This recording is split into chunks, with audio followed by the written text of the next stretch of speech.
Welcome. We are broadcasting live. We're at Turtleback Golf Course. We're in Rice Lake, Wisconsin. Made it last night. Beautiful night last night. Hot. This morning, woken up by, I thought somebody was knocking on my window, and then I realized I was in the fourth floor of the hotel. And man, oh man, storm like the end of the world this morning. But all is right. And we are broadcasting live at Turtleback Golf Course, where tomorrow is the actual golf tournament. Today, we just got up here early today. Tonight is at Tom Kozer, the mighty Tom Kozer, and the Kozer Radio Group up here, who bring us up here each and every year. Tom has the soiree at his house this evening. Always look forward to that. Big tent in the backyard, and they bring in some brew, and they bring up some beverages and food, and it is a nice deal. So I got that going on tonight. Always get up here early for that. And tomorrow, when you start to look at everybody that's going to be here, oh my goodness. Going to have Willie Buchanan, Paul Kaufman, former Packers, David Whitehurst, Lynn Dickey, Philip Epps, Tiger Green, Don Horn, Scott Hunter, Eddie Lee Ivory, just to name a few, Chester Marcall, Johnny Gray is here, Chris Jackie, Mike Hunt. Going to have Kenny Sanders back, the former Brewers pitcher, Rolaids Relief Man of the Year, the Bulldog. Also, you got some Vikings. Paul Krause is going to be here. Scott Studwell, Ted Brown, Ricky Young, Lester Bagley. He built, by the way, he was the executive VP, built the stadium and the practice facilities for them. So got a lot going on. It's going to be a good time. Looking forward to it, big time. So that is all happening up here at the 2022 Rice Lake Celebrity Charity Classic, and that just to name a few. So anyway, a lot of good stuff coming up here tomorrow. As a matter of fact, I was checking into the hotel last night and saw Lynn Dickey for a little bit, was talking to him. So it's kind of like a reunion. Always good to see those guys. Always good to see those guys. We were broadcasting in the 19th hole, as this morning, as I had mentioned, when I got here, it was raining cats and dogs. So we decided to move everything inside. So we'll be back out on the deck tomorrow. As the weather tomorrow here, like right now, is fine, but just didn't want to risk it getting outside and set up. So tomorrow we'll be outside. Tomorrow, not a rain chance, even close to being in the forecast. So good stuff there. In the meantime, oh my goodness, driving up here last night, listening to that Brewers game, that was painful. I thought, they still can bounce back and win 2 out of 3 against the Mets, and all is right with the world. Ben, is there anything that would make you believe that the Brewers are about to break out of this? No. One answer, one word, 2 letters, no. Now, if you want to be emphatic, you can go, hell no. But no, there is nothing that makes you believe this team is going to break out of this anytime soon. Colton Wong going to be back by the weekend. Woodruff, I'd said when they said high ankle, Ben, sometimes do you listen to what I say and then you think, that guy is so full of crap. And then there's other times where you listen and you go, I don't know what to believe. And then it happens and you're like, I should just bask in the knowledge. You ever feel like that? Oh, I'd say definitely to both options. Okay. You are 100% correct. I had said at the time when they said, oh, Woodruff, yeah, no problem. High ankle sprain, he'll be back, miss a couple starts. And I said, no, not with a high ankle sprain. Whatever happened and however he tweaked it, the minute you hear the word high, it's over. You are done for a while.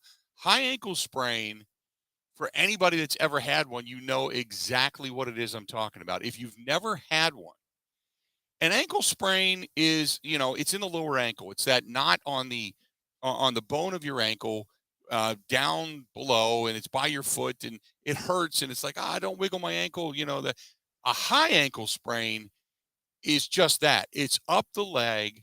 It's the muscles around the ankle, and the word sprain means tear. It's just there's the level of sprain, grades 1, 2, 3, what have you, and then the tear. A sprain is a tearing of muscle and or ligament. And when they call it a sprain, it's torn, but it's not torn bad. It's going to come back together, okay? A high ankle sprain is the tearing of stronger fibrous upper level tissue and muscle and what have you around it, whatever it is. But it just hurts. It just hurts, and you almost wish you broke a bone so you could see the break, you could see the healing process, and you knew 4 to 6 weeks, 6 to 8 weeks, whatever it is, you knew you're done. Yeah, okay, I'm done. 4 weeks, I'm back. I'm ready to go. That's it. The bone has healed. It takes that long for this particular bone at this particular break with this particular fracture to be able to reconstitute itself and seal itself back up, heal it to be stronger, and then off you go. A high ankle sprain just didn't that. It just hurts. And what did they say about Woodruff? Oh, he threw off the mound with what? A little comfort or little discomfort or something like that. What was the exact wording, Ben? Yeah, I think it was close to that. And now it actually, a couple days ago, they said he's dealing with Raynaud syndrome, which is something with numbness and cold feeling in his fingers. Right. So not only is the ankle sprain not good, but he's dealing with hand stuff. Yeah, it's just they say the ankle sprain is fully healed, but yet he's describing all, like you said, the numbness and coldness and feeling in his middle three fingers, and that's almost like when you get, and if there's a doctor out there and I'm completely wrong on this, please correct me, but if you've ever had somebody with carpal tunnel to where the fingers, there's like a compartment issue in your wrist where your wrist rests on like your keyboard or something, and it compartmentalizes like the ability to get blood flow, and your fingers just go white, like they're going to crack off. You can lose the use of them. That's kind of the Raynaud's syndrome, describing the numbness and the cold feeling, and you're not getting that proper amount of blood flow, and that's a mess. So this is the reason. This is the reason that when people said you got to go get a bat, I said, whoa, wait a minute. Because there's no mention of Peralta. Peralta is, if he would be abducted by aliens at this point, you never know because you're not going to hear about it. Okay. Whereas Woodruff, who you thought might miss just a couple starts, no big deal. No, there's some other stuff going on. There's some other things happening there right now.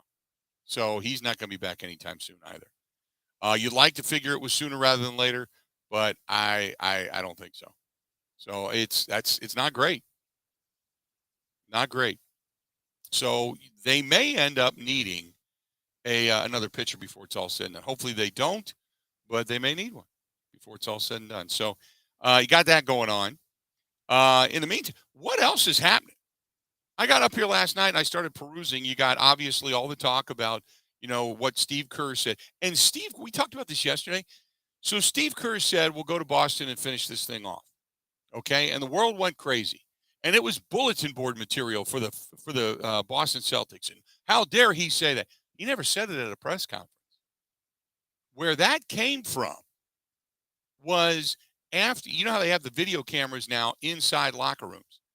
It was one of those private moments with him and the team after the game when they won the other night, Game 5. When they won the other night, it was, hey, guys, let's finish this thing off. Let's go to Boston. We're going to go to Boston and close this thing out. It's kind of rah-rah stuff for your team. It's not anything that was meant for public air. But it got blown up into Steve Kerr guaranteeing a win and sliding the Celtics. And no. It's not that. It's turned into that, but it's really not that. So tomorrow night, you've got obviously the Celtics trying to fend off and stave off elimination as the Golden State Warriors come into Beantown. Going to try to do things there. So that's going on. You got obviously the Colorado Avalanche, Tampa Bay Lightning getting underway. That's going on. But as far as football goes, very little other than the fact Deshaun Watson.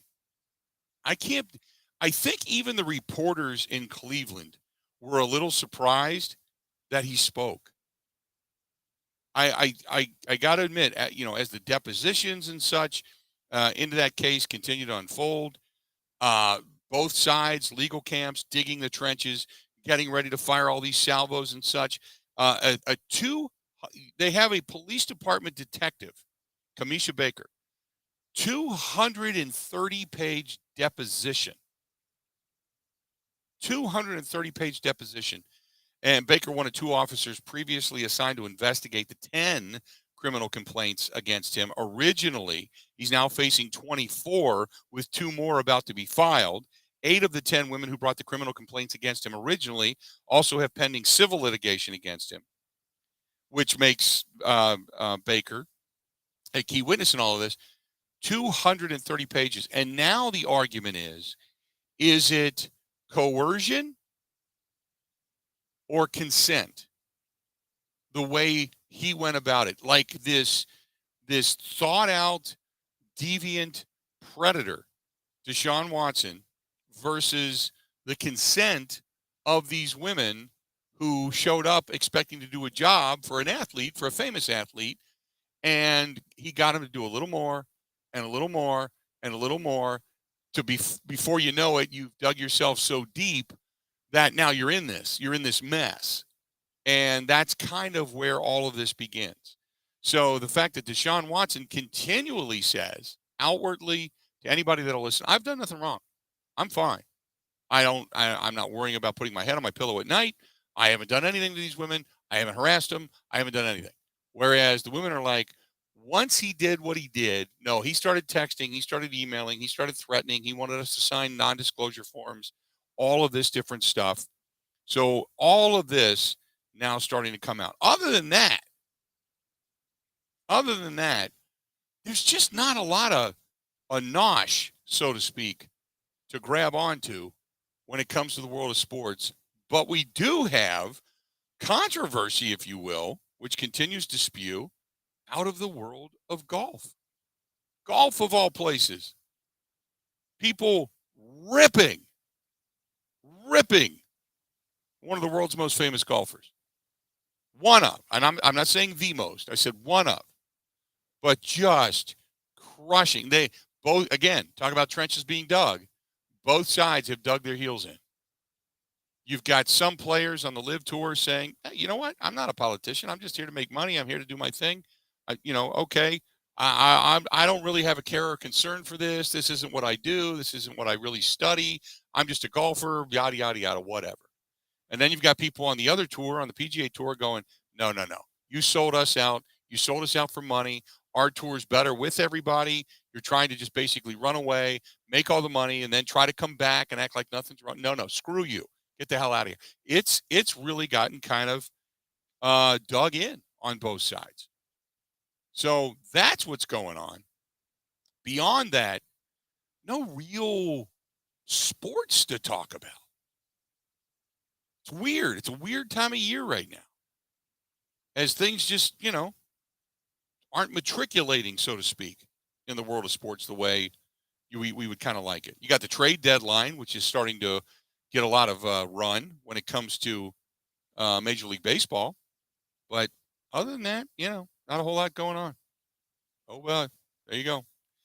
Coming up tonight, 7 o'clock Central Time, the Game 1 of the Stanley Cup Finals gets underway. The Lightning and the Avalanche gets into that. And we'll get into some other stuff coming up here as well. Got a lot. We are broadcasting live. We are here at Turtleback Golf Course in Rice Lake, Wisconsin. Beautiful Rice Lake. This is one of the, if you are a golfer, this is one of the unsung gems, the hidden gems in the state. It really is. And it's such a neat spot. It's such a cool place. And I've said for a long time, if you are a golfer, whether it's you and your spouse, your golfing buddies, your golfing girls, whatever it happens to be, and you just want to get away and you want to come up to a really nice quality course that not a lot of people know about, Turtleback is one of them. It really, really is. It truly is. It's a really unique place. So come on up. And you are, which the 18th green is right behind me. If you're watching over on the Bud Light live stream, and you can see kind of the setup just outside where the 19th hole is, where I'm set up inside, right outside. That's right outside the window here for the tee boxes and such. But just a really, really neat place. Let's do this. We're going to step away, take a quick break. We're going to come back. We got a lot more to get to this portion of the program. Brought to you by our friends at Bud Light, the official beer sponsor of the Bill Michaels Sports Talk Network. And a big night tonight down at the Wisconsin State Fair Park. Budweiser brings you the Bud Light stage and Wednesday Night Live. It's back out at the Toys are on the stage tonight. 6 o'clock the gates open. 7 o'clock is when the music starts. $10 to park your car and bring a carload of people. Free admission to get in. Free for motorcycles. Going out tonight. Looks like it's going to be pretty nice weather for it. Enjoy yourself, and it's all brought to you by Bud Light. Stay tuned. We got a lot more of the Bill Michaels Show coming up right after this. Ready? This is the Bill Michaels Show on the Wisconsin Sports Zone Radio Network. Things in Wisconsin that are meant for each other. Beer and brats. Now you're talking. Chicago and playoff losses. Delicious. Sunshine in Pella windows. Gina Della from Pella. 44% more natural light enters your home when we install our innovative hidden screen. Available exclusively on Pella 250 series single hung, double hung, and sliding windows. It's super easy and sleek. The window screen folds away when closed, keeping it clean from the elements and preventing bugs from entering your home thanks to a tight seal. Best of all, you and your home get to bask in all of that extra sunlight. Yeah, but the wear and tear from opening and closing screens. It was designed and tested to last 9,400 cycles, the equivalent to opening and closing it every day for 25 years. Man, that's got to be expensive. Choose 0% financing for 72 months or a free upgrade to the hidden screen in our 250 series. Whoa, I need to jump on that now. Visit PellaWI.com today. Certain restrictions apply. See Pella Experience Center for details.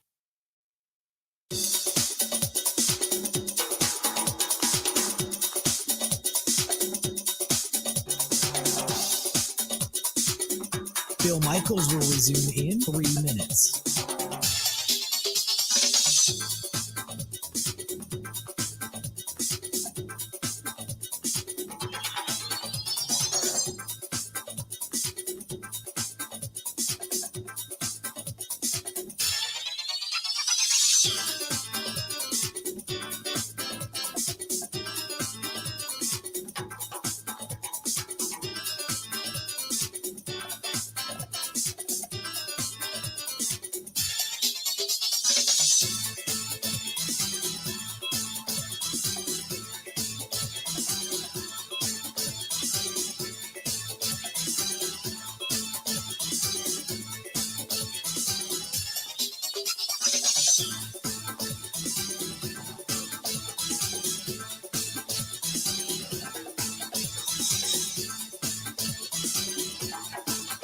Bill Michaels will resume in 2 minutes.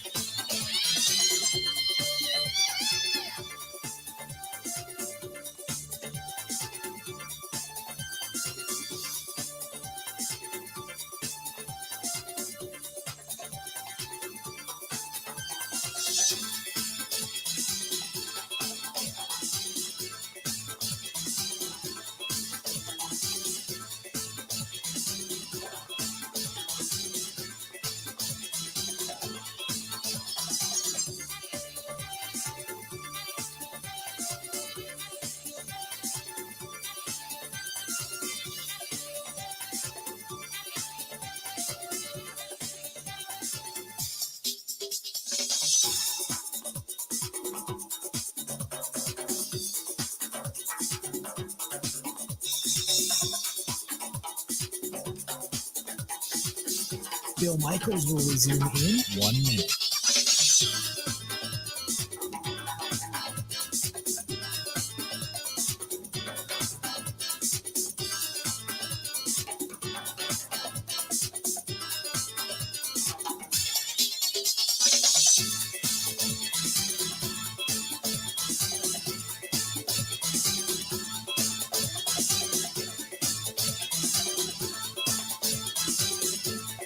Bill Michaels will resume in 30 seconds.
that are going to add.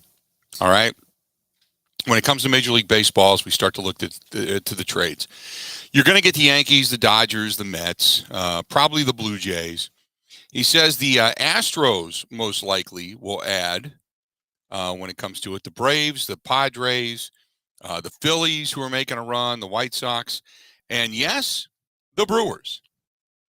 Under David Stearns, the Brewers have typically added impact players around the trade deadline when they are in contention, which has been an annual occurrence in recent seasons. Expect that trend to continue with the National League Central shaping up as a two-team race between Milwaukee and St. Louis. Since Milwaukee swept a Memorial Day doubleheader against the Cubs, the Brewers have then turned frigid with even their vaunted rotation going through a rough stretch. Getting Brandon Woodruff healthy right now, the top priority, but assuming that the Brewers don't completely fall apart, adding a bat would be big. Perhaps Andrew Benedetti, if they think he can play center field. That might be a likely take. 877-867-1670. Do you think that is the ad you would like, or do you think something else would then be needed? Now, if you can't get Woodruff back and everything remains the same and things continue to kind of get better, if you will, in a lot of different areas, do you still go and look at Benintendi? Is it Benintendi? Is how you pronounce his name, Ben? If I'm Benintendi. Benintendi. Yeah. Okay, there you go. I call him Benedetti, and that was a guy that I went to high school with. So anyway, do you go in that direction? Do you go to Kansas City and say, hey, let's make a deal, we'll give you some prospects and what have you? Or do you, which, by the way, he is originally from Cincinnati. Just throwing it out there.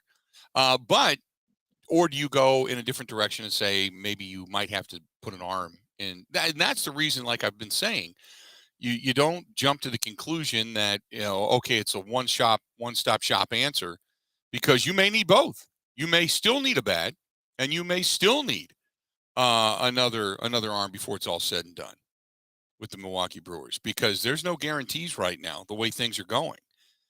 So anyway, 877-867-1670. If you're going to add something, what would it be? What would it be? What would you like to add at this point? Or do you think that there is no quick fix to this by any stretch of the imagination? You're just going to have to kind of, cross your fingers and hope for the best and hope that this team actually comes back and performs and does something worthwhile. This is from TEE. Says, I think the Brewers are going to make a deal, but I think it's going to be for a bat.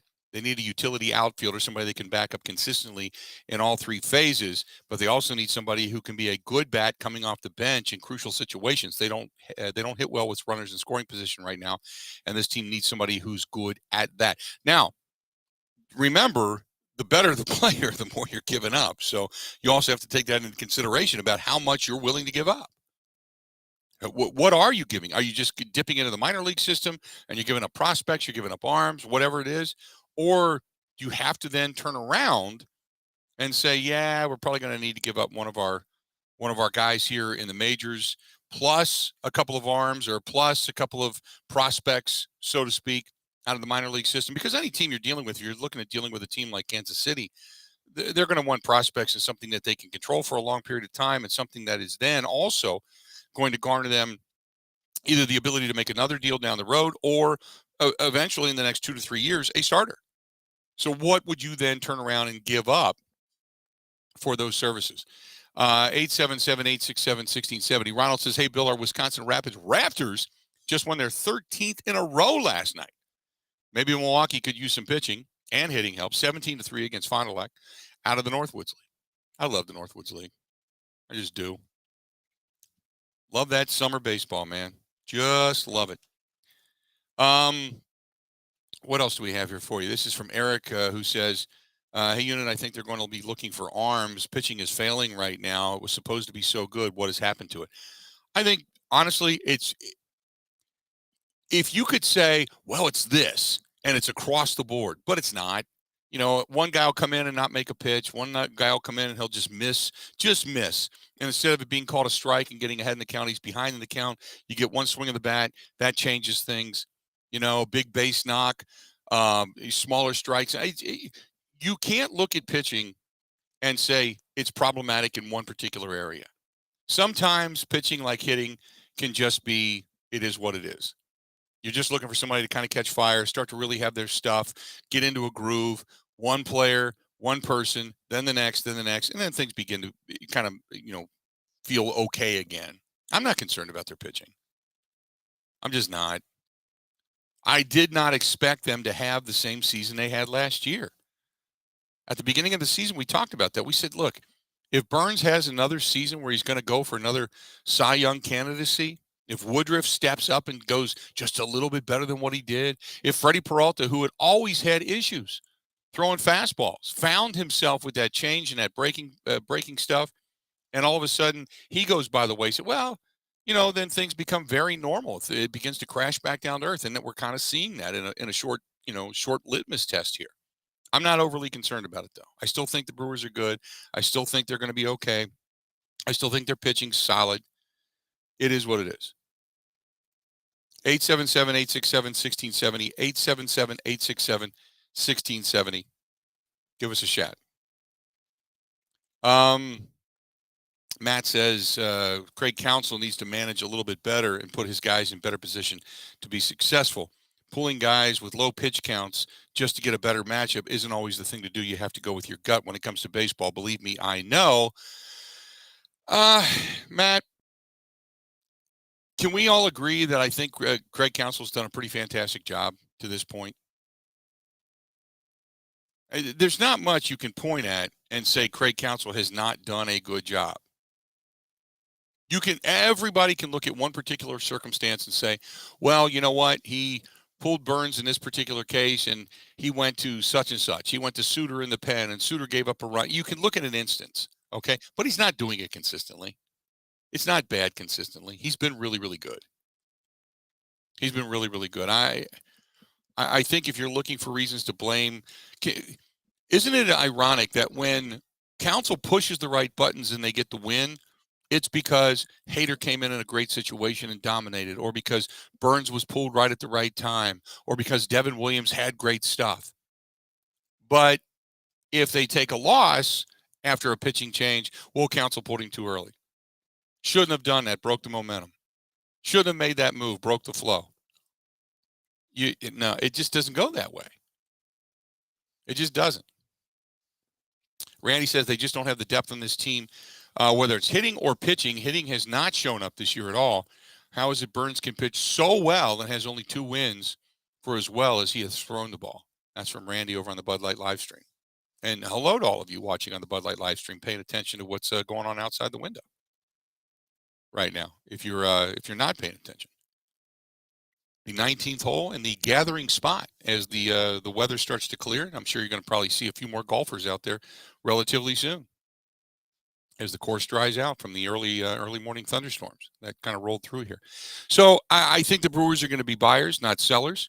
I think that that they're probably going to be looking for a bat, but I would not rule an arm out of the equation, only for the fact that if this thing hangs on with Woodruff, you may need another jump to your rotation and or depth to your bullpen because of the matriculation forward. Let's do this. Let's take a quick break. We'll come back. Got a lot more to get to. We are broadcasting live at Turtleback Golf Course. We are in Rice Lake, Wisconsin. Tomorrow, it's the 2022 Rice Lake Celebrity Charity Classic, and I'm looking forward to it. As I was seeing, like I said, I saw Lynn Dickey and a couple people coming in last night into the hotel who were supposed to be out here playing today, but probably waiting out the weather. And it's only going to get better from here. So really looking forward to it coming up tomorrow here as well. Stay tuned. We got a lot more of the Bill Michaels Show. It's all coming up right after this. This is the Bill Michaels Show on the Wisconsin Sports Zone Radio Network. Wisconsin isn't snobby, snooty, or pretentious. It's Midwestern charm at its finest. And that's exactly what Forgotten Fire Winery in Peshtigo is all about. Fun in a bottle without the attitude. You can find their full wine and cider lineup in their tasting room or in liquor and grocery stores throughout the state. The winery is a great place to get away for wine and cider tastings, great live music, and private events all year long. Remember, any time is a great time for Forgotten Fire wines and ciders. Wisconsin wine made from Wisconsin people.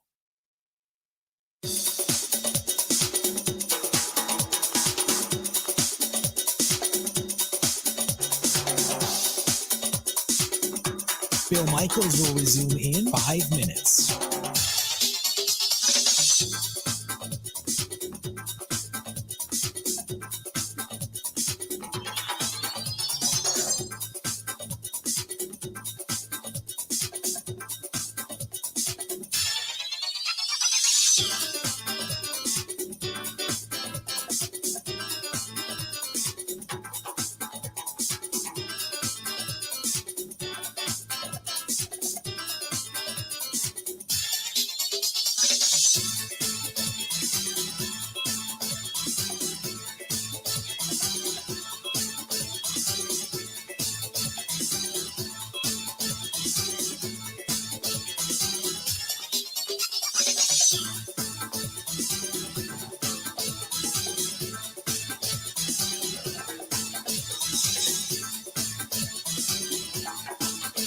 Bill Michaels will resume in 4 minutes.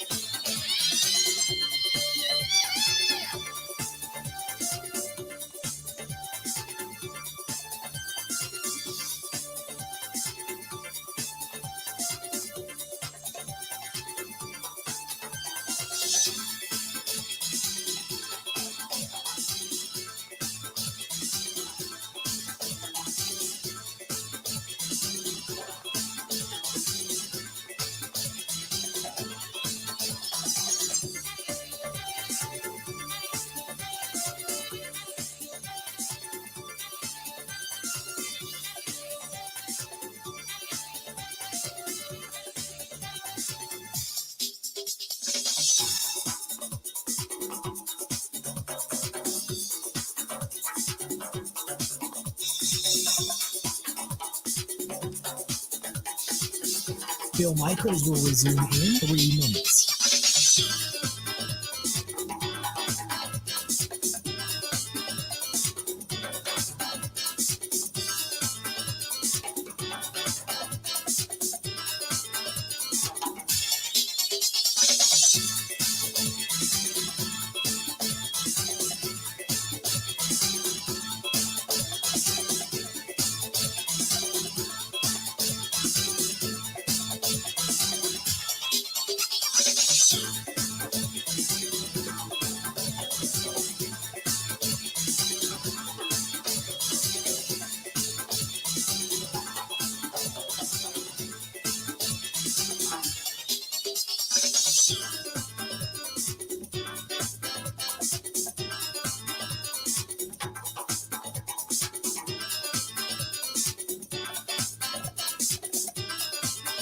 Bill Michaels will resume in 2 minutes.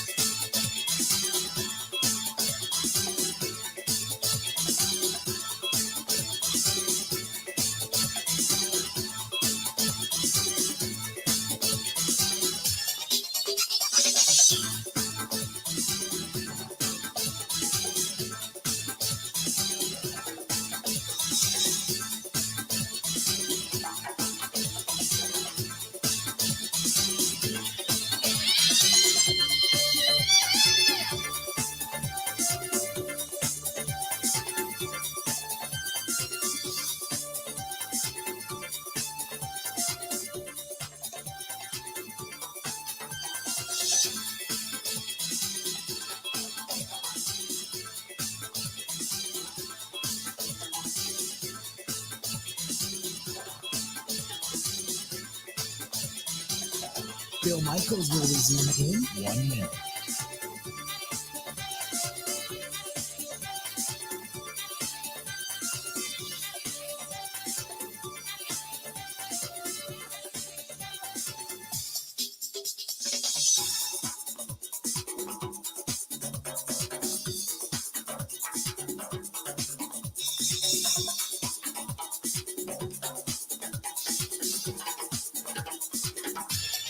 Bill Michaels will resume in 30 seconds.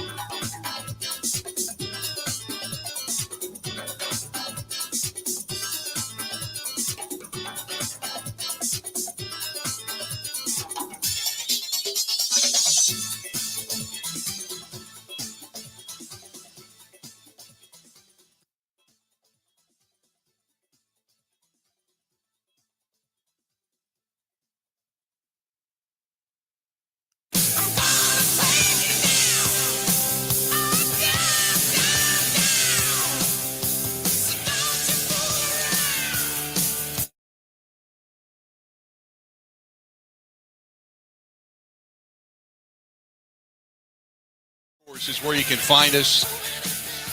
And a few golfers getting out there as the course, well, at least the weather has lightened up and the winds have died down. And it's not a bad day. Not a bad day at all by any stretch of the imagination. So here tomorrow for the 2022 Rice Lake Celebrity Charity Golf Classic.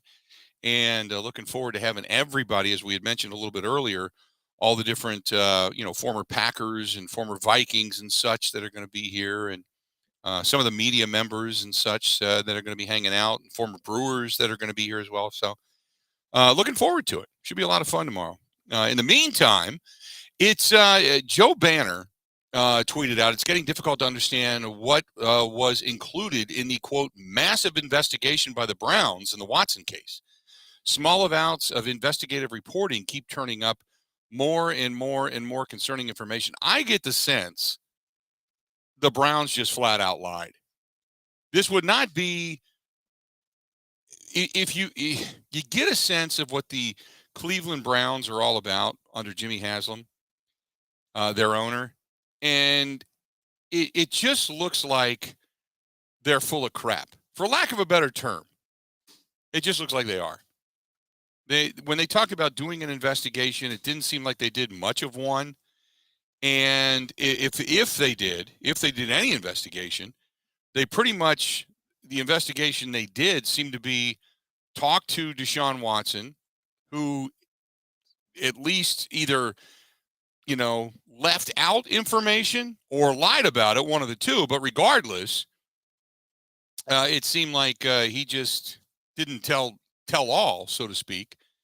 And now you get more and more information that's being leaked out about all of this. And kind of going from there. So it's not the best of situations for the Cleveland Browns, for Deshaun Watson, as people continue to look into this. More and more people, more and more accusers starting to come forward, more lawsuits being filed, more details. Now the Houston Texans are involved in this. So yeah, it's not the best of situations, I guess, for the Cleveland Browns, but it continues to get deeper into the weeds. 877-867-1670, 877-867-1670. If you want to hit us up, please feel free. Give us a shout. John writes, the Brewers' playoff probabilities through Fangraphs, 62%. He says 58%, 538. Baseball Reference says 25%. He says, do you think the Brewers are going to make the postseason? Yes, I do. I think the Brewers are going to be there. I think right now they're as we talked with Andrew Whitener yesterday, they're a banged up baseball team. They got a lot of things going on right now. And I think if you can throw it all together and allow this team to get healthy again, I think they're going to be fine. I really do. 2.5 games back. It's not like it's crazy insurmountable or anything like that. And really, the Central is literally just a 2-team race. It's concerning that the Brewers are 1-9 in the last 10 games. The funny thing about, I shouldn't say funny because it's nothing funny about it. But the Cardinals are 6-4 in their last 10. The Reds are 5-5, but the Brewers, the Pirates, and the Cubs are all 1-9 in their last 10 games. And the Brewers right now in run differential, which I do pay attention to every now and then. It's not one of those deeply meaningful stats when it comes to Major League Baseball. It talks more about, maybe say you've had a couple of big games, therefore your output begins to grow. Your positive numbers begin to grow. It's not like football. Football, it's a good indicator as to how good your defense is. Baseball, it's not a great indicator, but there is some things to look at when you start to look at teams that are all right now leading their own division. Like the Yankees. The Yankees are plus 129. Plus 129, best in Major League Baseball. 45-16 on the season. They lead the American League East by 9 games. They're running away with it, okay? Boston, their nemesis, 12.5 games back. Tampa Bay, 10. Toronto Blue Jays, 9. Okay, they're running away with it. Plus 129. The Brewers are right now 34-29. 2.5 games back in the division, but only plus 1. Cardinals are plus 57. Dodgers leading their division. Actually tied with San Diego right now, but they're plus 108. San Diego's plus 58. San Francisco 3 games back, plus 41. The Mets leading their division, plus 70. So you get where I'm going with this. You're sitting at +1. You know, you lose again tonight, you're either back to even or you're going to the negative side of the slate. And you're trending in the wrong direction.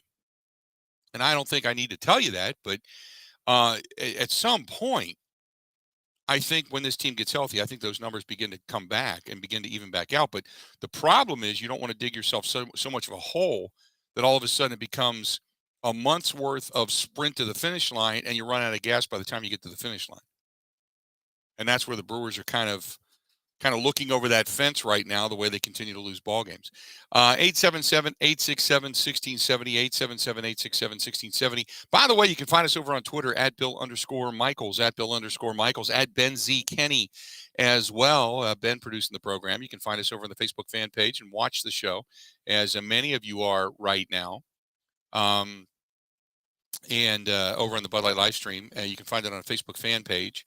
Go to facebook.com/The Bill Michaels Show. Same thing over on YouTube, on Twitch TV. You can also email the program, thebillmichaels@gmail.com. John says, do the Brewers kick Counsell to the curb if the slide continues? No way. How you can't overcome injuries all the time. When sometimes you just lose so many pieces, you have such a disruption to what it is you have. You've lost 2/5 of your starting rotation. You've lost guys in your bullpen. You've lost steady bats, your everyday bats. You've had players in and out of your lineup. You know, you're waiting for your starting second baseman to come back. You've had outfielders go down. Urias was down to start the season. You've overcome all of that, and you're still 2.5 games back. No, if anything, now the slide is the slide. I'll give you that. But if anything, you got to say, did he really manage his ass off when things weren't great early on and they were winning ball games? You can't just throw the baby out with the bathwater. So, no, I think he's earned enough credibility that even if you lose because of injuries and your depth is not there, okay, that's an understandable thing. But if he gets everybody back and healthy and things continue to look good, with guys in the field and your pitching staff starts to come back and say it's just mismanaged, well, then that's a different story. But no, right now you're just trying to tread water. That's all you're trying to do. You're just trying to tread water. 877-867-1670 last night. Chris Bassett, 8 sharp innings, 3-hit baseball, which was disappointing. And there's nothing Counsell can do about that. 3 hits. That's it. Bassett came in last night. The disappointing thing was Bassett came in last night. He had a 7.62 ERA in his last 5 starts. Which is atrocious. And he looked like Cy Young against the Brewers last night. He got the Brewers to hit into double plays immediately after each of their opening hits, including in the 6th inning when Milwaukee had runners on the corners before Willy Adames. He grounded into that inning-ending double play as well.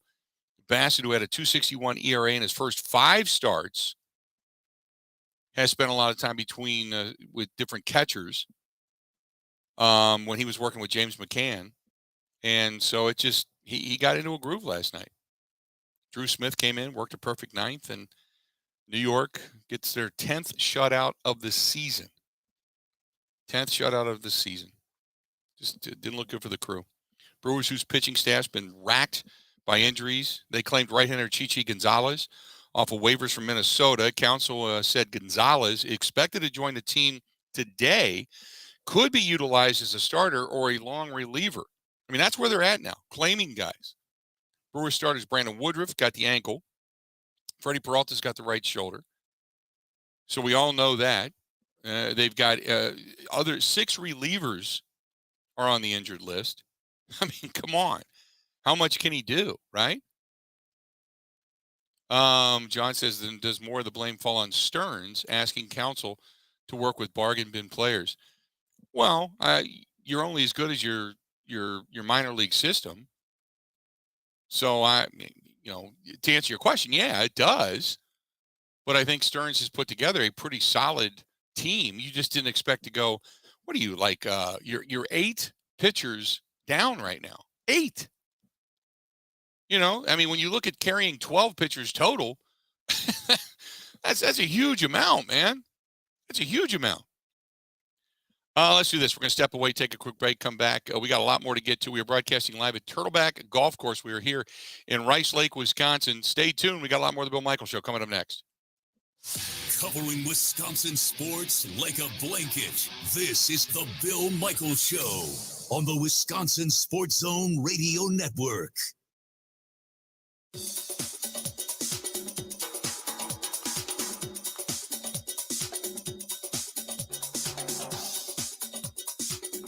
Bill Michaels will resume in 3 minutes.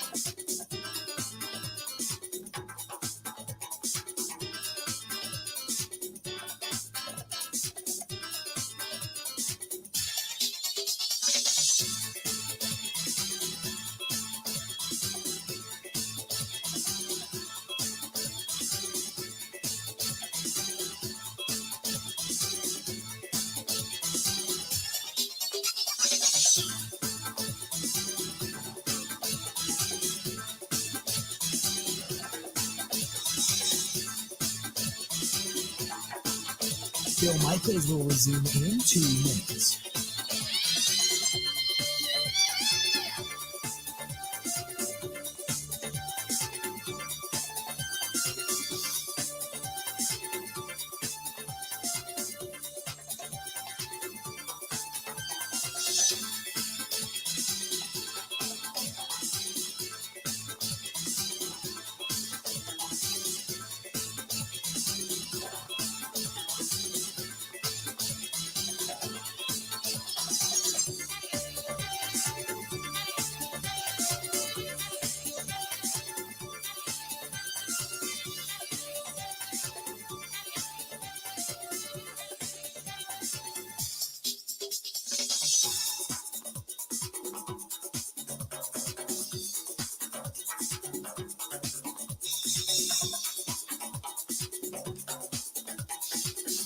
Bill Michaels will resume in 1 minute.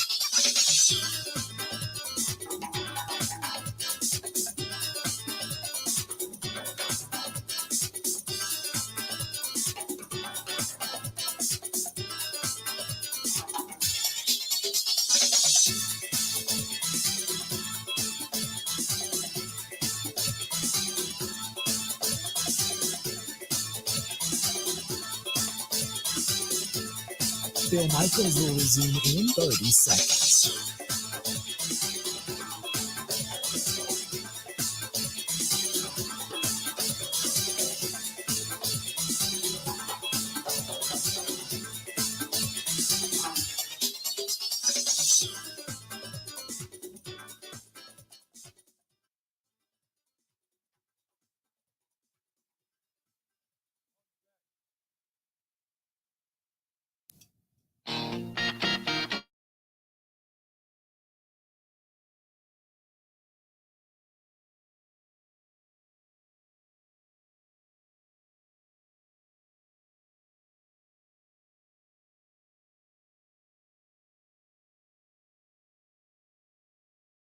We do enjoy certain things, certain beverages a certain way. And there is no priority, there is no stigma to doing it your way.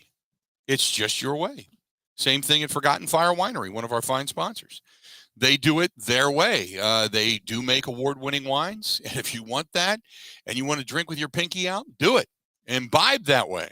But if you don't, and you just want to enjoy yourself, you know, if you want to throw some ice into that Pinot Grigio, do it. You want to drink red wine with pork and chicken, do it. You're good. Oh, there's no etiquette to this. Whatever it is that you enjoy. Go do it. That's what they call it, fun in a bottle. That's ForgottenFireWinery.com. ForgottenFireWinery.com. Every time I go to Woodman's, I always look and see if they've got something new. And then I discovered those ciders. Oh my God, they've got the brown sugar and cinnamon cider, which I'll put French toast in that stuff. Oh my God, that's good. I'll pour it all over everything. which is fantastic. But you can look for it at your liquor and grocery stores. You can stop into their tasting room. They have music on the weekends, so many cool things. And Jake is such a great guy. They're a master winemaker up there. And obviously, Chris and Melissa, the owners. Go to ForgottenFireWinery.com. That is ForgottenFireWinery.com. And if they don't have it at your local grocery store, either one, ask for it, or two, get the hell out of there. Go someplace that's better. Go someplace that supports Wisconsin. Made right here in Wisconsin. Peshtigo, Wisconsin, as a matter of fact. That's our friends at Forgotten Fire Winery. Go to ForgottenFireWinery.com. That is ForgottenFireWinery.com. This is from Joe. Joe says, I don't think the Brewers are going to make a deal right away, probably at the trade deadline. Right now, I think you need to get healthy would be the smart thing to do. Do you agree? Yes, that's what I've been saying. Absolutely. I've been saying that for a while. This is, I think, unless you sustain another major injury that is going to be long-term, I don't think you jump ship and all of a sudden, try to make a bunch of deals for the here and the now. I think what you do, you got to look at this all in the long term. So I don't think, just me personally, I just think that probably, as I've been saying for a while now, David Stearns doesn't make a move most likely probably for the next couple of weeks, unless things just really, really, really go south. Really go south.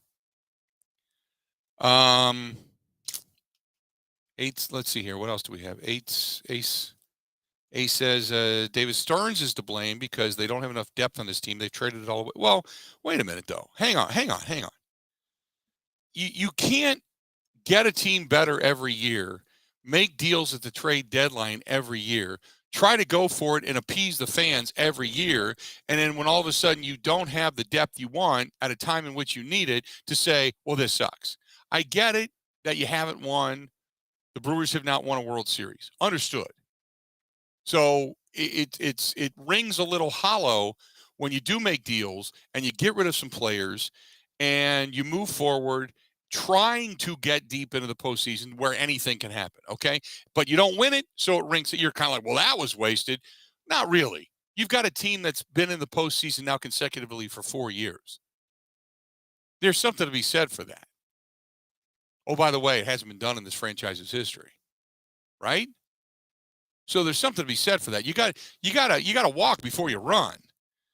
But in this particular case, who knew that you'd go through this kind of a round? If a team goes through this, I don't know many teams that could sustain 8 pitchers being down, 2 of which are being your starters. I don't know a team that then could take that and say 3 or 4 position players that are also down. You've lost your starting catcher for a period of time, your right fielder for a period of time, your second baseman for a period of time. You lost your third baseman to start the season. I mean, come on, man. Again, baseball, long season. I hate to say that because it seems like it's an excuse. I value every game. I cherish every win. Every opportunity you have to take advantage of. I understand that. But sometimes you have to look at the reality of which you live and say, just hang on. Get some wins. Just hang on. Get the mojo back. But just don't let the leader get out of sight. Just get the mojo back.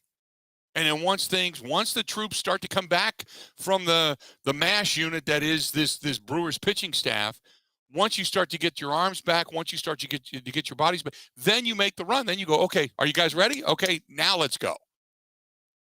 But I'm not going to sit here and blame David Stearns because people think that he's depleted this team in some way, shape, or form. It's just I don't go along with that. Greg says, hey unit, be careful. Potential storms, lightning. Greg, you ever seen the movie The Great Outdoors with John Candy, Dan Aykroyd? And they got the guy that's got the white hair, the skunk streak down the middle of his head. And they said, look, if he runs to the mountains, if he's starting to run, you hide. Because that means a bad storm's coming because he got struck in the head 66 times by lightning. Believe me. I know. I got to admit, though, if it storms, I don't have the fears of it. people would think you would. I don't want it ever to happen to me again. I'll tell you that. It was not a pleasant feeling. And I still have residual from that, and I will the rest of my life. But, I'm good.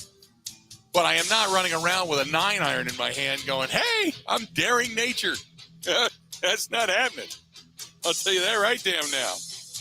1 hour down, 3 to go. We are broadcasting live at Turtleback Golf Course. We are in Rice Lake, Wisconsin. It's the 2022 Rice Lake Celebrity Charity Classic coming up tomorrow.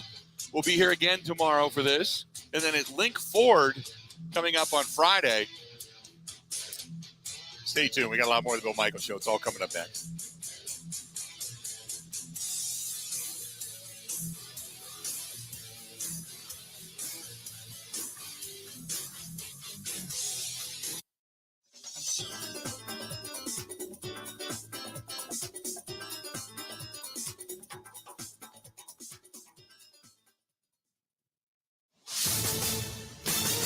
This is a Wisconsin Sports Zone update. Well, the disastrous month continues for the Milwaukee Brewers as they would fall 4-0 last night to the New York Mets. They have now gone 2-10 in the month of June. Brewers starting pitcher Adrian Hauser would go 4 2/3 innings, giving up 8 hits and 4 earned runs. And speaking of hits, not many for the Brewers offense. They would only collect 3 on the night. Here's more from manager Craig Counsell. We got to put more good swings on balls. Got to put more pressure on the pitching. Got to hit more home runs. All of the above. Got to get on base a little more.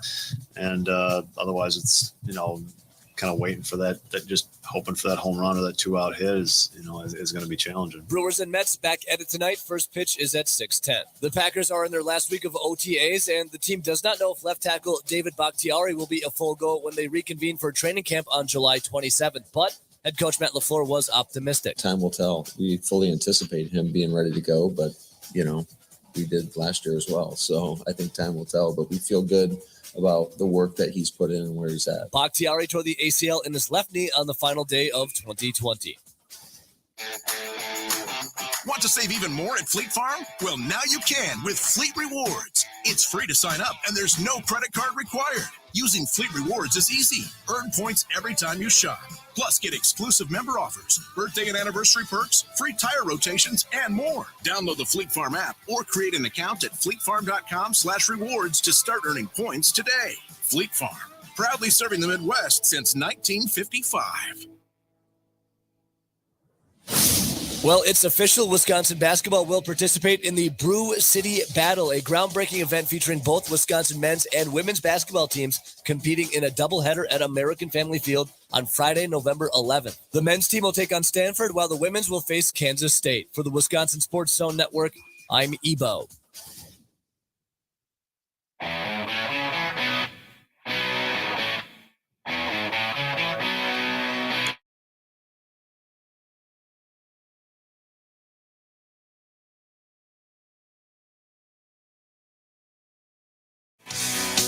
Welcome back. Glad to have you.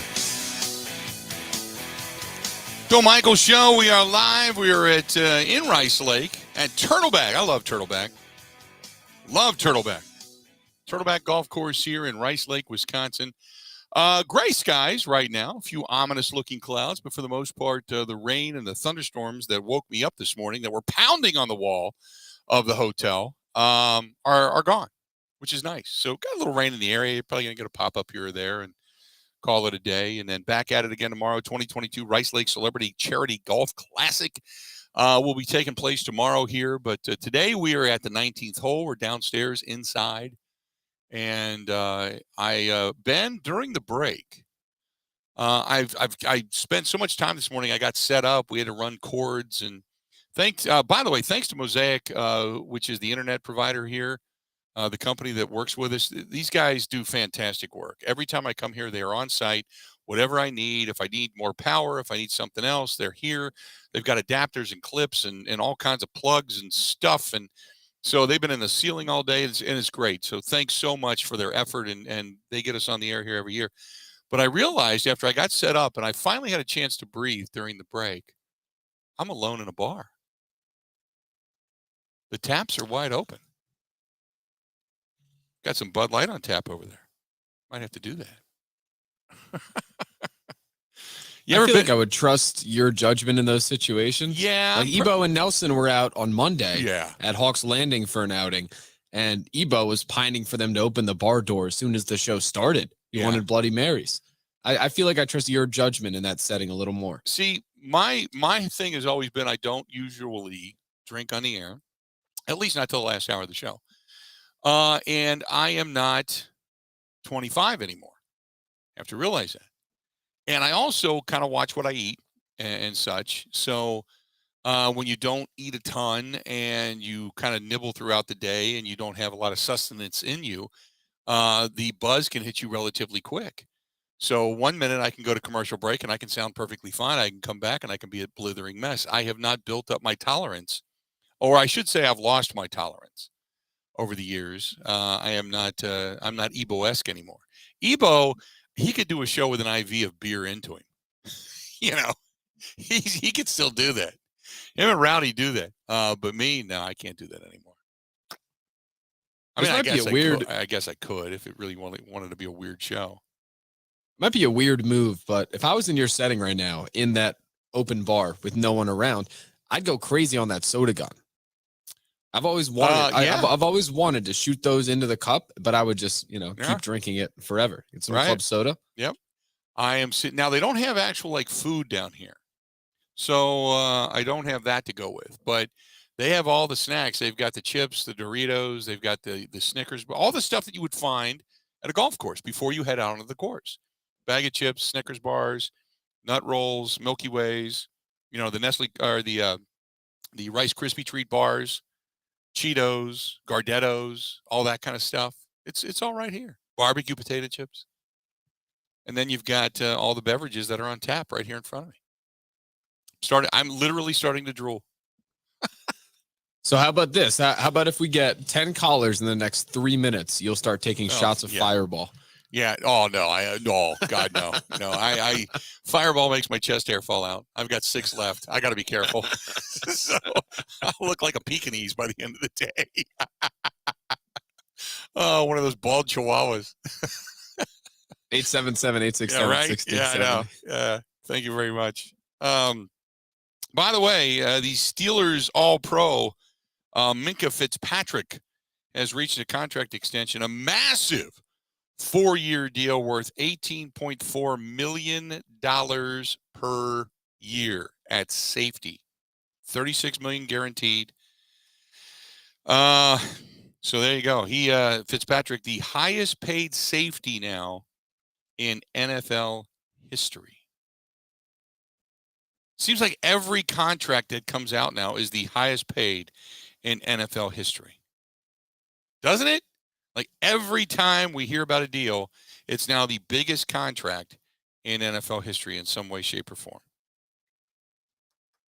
Man. It does. My favorite thing is seeing how much money it actually is worth after, the agent leaked number is put to bed. Yep. Yeah, once you actually find out what the real number is, it's still pretty impressive. No doubt. But just when you look at Jair's deal, same thing. When you start to look at Jair's numbers, big-time contract. 877-867-1670. Let's go to our buddy Tyler listening to us in Racine. Tyler, how you doing today, man? What's going on? Doing good, Bill. How's it going? I am doing great. I'm doing a show from a bar with nobody else but myself in it. It can't be any better than this, right? Yeah, love it. All right, but I want to talk Brewers real quick there. I think they need to do something like drastic. They're losing. They've lost. They were up 4 just a couple weeks ago. Now they're already almost 3 back. So they're gonna. I think David Stearns needs to do something. He needs to take a big swing here. If the Red Sox start to struggle, Xander Bogaerts could be available. I think that's a place you can upgrade. Center field, you need an upgrade. I think the pitching is going to bounce back. Woodruff's going to be coming back. Corbin Burns is going to be doing a lot better than what he has the past couple starts. So I think, keep pace with the Cardinals. I think the Cardinals kind of got a little bit slept on a little bit this year. I think I agree. First of all, I agree with you that if the slide continues, you're going to have to do something. I don't know about a huge swing. So you would rather you'd like to bring Bogarts into the situation. And don't get me wrong, Bogarts is having a hell of a season right now. Off the charts. I mean, I think he's got over 200 at bats, if I'm not mistaken. Last I looked, and he's hitting right around 300. And his WAR number was huge. They were putting it up on the MLB Network the other day. So I agree with you. He's having a hell of a year. So you're basically saying that you would go ahead. You got to be in like win now mode. Like, all these guys that are going to be asking for big contracts, Burns, Woodruff, Hader, they're not going to be able to resign all these guys, especially the market Milwaukee's in, is what, Antanasio and Stearns are always saying. So if you're going to win a championship or compete for a championship, it's got to be in the next year or two. And, you got to think about the future, obviously, but if you want to try and win a championship, you got to take a big swing, because a guy like Hader, you can't even use him because they're always down 3-0 or 4-1, and so he's just sitting in the bullpen twiddling his thumbs. Yeah, if you're not in contention in a ball game, you're not going to use him. I agree with that. The thing about Bogarts, doesn't he have a no trade clause that he gets to pick where he goes? I think it's a full no trade clause, right?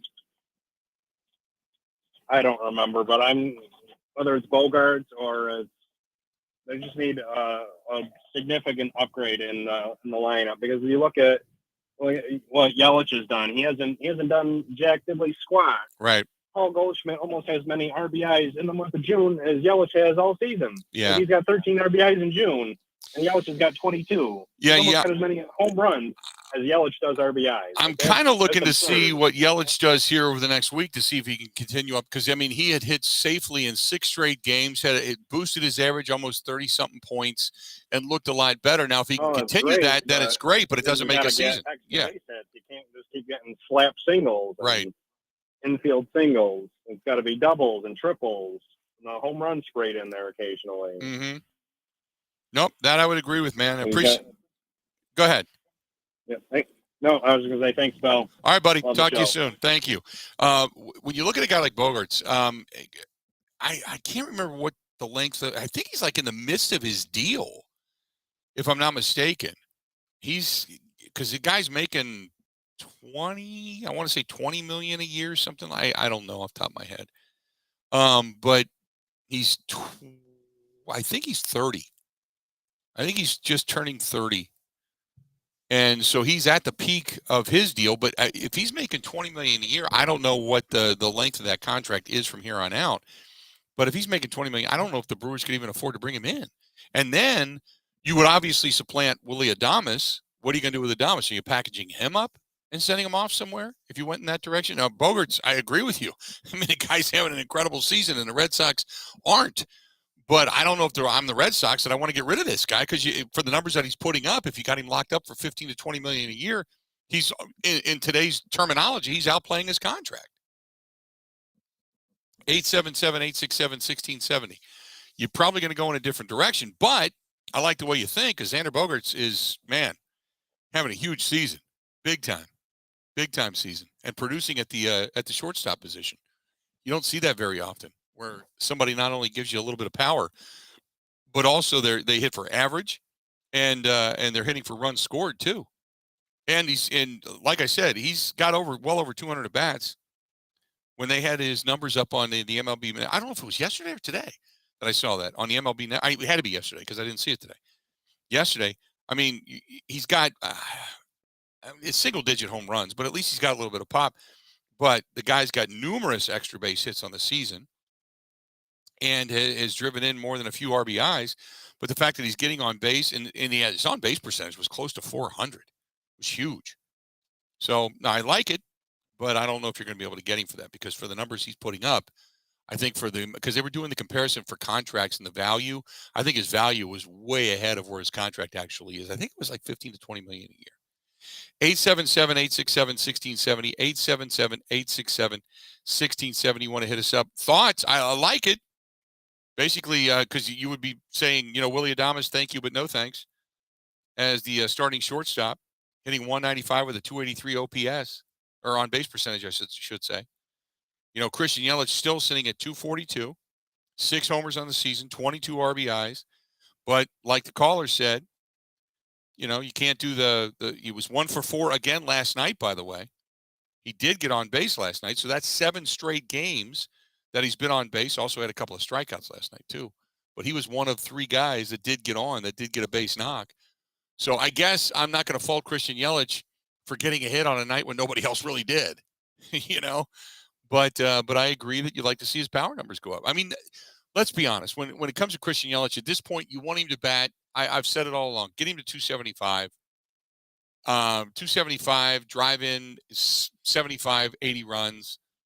You know, give me 15 to 20, 25 home runs tops, if you're lucky, and just keep, you know, finding the gap, that type of thing. And he's doing better, much better in the leadoff position. But Christian Yelich, as far as those big power numbers and what he did to earn that contract, it seems like that is so far in the rearview mirror, doesn't it? It's because he's not squaring up baseballs like he used to. Somewhere along the way, that power, that consistent power, because every now and then he's going to give you one. We've seen it. But that consistent power has kind of gone by the wayside. 877-867-1670. Find us again, 877-867-1670. Okay, so Ben, no trade clause for Bogaerts. I was right about that. And I thought I saw all this when I was looking at the MLB Network. And he's 29. He's in the 3rd year of a 6-year deal and opts out after this season if he wants to. That would be the reason you could go after him. I knew there was a caveat to that because he's $20 million a year, something like 15 to 20 million a year for like the next 3 or 4 years. But all I remember was I'm thinking, with the numbers that he's putting up, why in the world would the Red Sox want to trade him? But then again, if he's got an opt-out and he puts up this kind of a season, his numbers could get even bigger salary-wise, salary demand-wise. Okay, now I get it. Thank you very much. I had to just kind of look into that, and I didn't have time to when I was kind of sitting here going through all the notes on the air. But okay, now I get it. So, yeah, look, that might not be a bad swing. Then again, I'll tell you this. You know you're only renting the man. You're not, because he's not going to stay in Milwaukee. You're not going to pay Christian Yelich and Bogaerts, and Bogaerts is probably going to end up wanting more money than $20 million a year that he's getting. So he's with those kind of numbers, he's upwards of 27, 28 million a year. They're not paying both Christian Yelich and Bogaerts that kind of money, wrapping up almost half of your team's payroll in 2 guys. When you still got Woodruff, you still got Burns, you still got Hader, you got all these guys that you're going to want to pay Freddie Peralta, all these guys. Yeah, that's not happening anytime soon. So you know you're only running the guy. 877-867-1670. 877-867-1670. Hey, don't forget, coming up at the bottom of the hour, Todd Rosiak covers the Milwaukee Brewers and right now is witnessing this garbage up close and personal. We're going to talk with him coming up here in about 15 minutes. About an hour and 15 minutes from now, Gary D'Amato is going to be joining us from the U.S. Open, and we'll talk with him about what's going on between the U.S. Open, the guys that are sniping back and forth about the Live Tour. All of that is upcoming about an hour and 15. And speaking of golf, we are broadcasting live at the 2022 Rice Lake Celebrity Charity Golf Classic. We are at Turtleback Golf Course, a hidden gem, beautiful up here in Rice Lake, Wisconsin. And we cannot say thanks enough to our fine sponsors that are our on-site sponsors, our friends from Todd's Ready Mix, which if you're up here in this area and you're doing any kind of a landscape project and you're not calling Todd's Ready Mix, you are just throwing nasty mud in your yard. That's it. Call Todd's Ready Mix.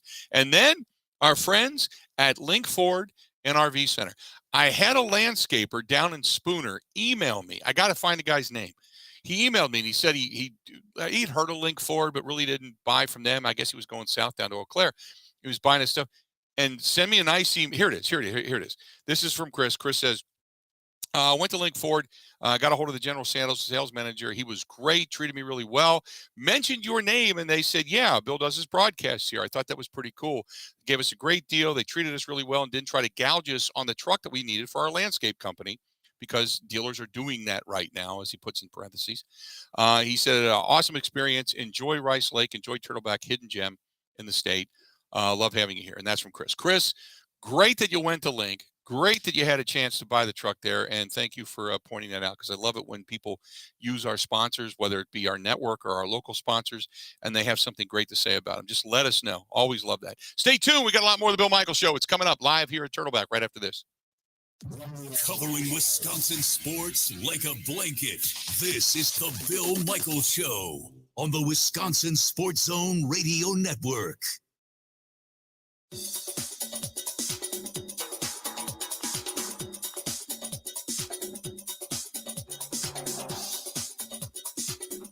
Bill Michaels will resume in 3 minutes.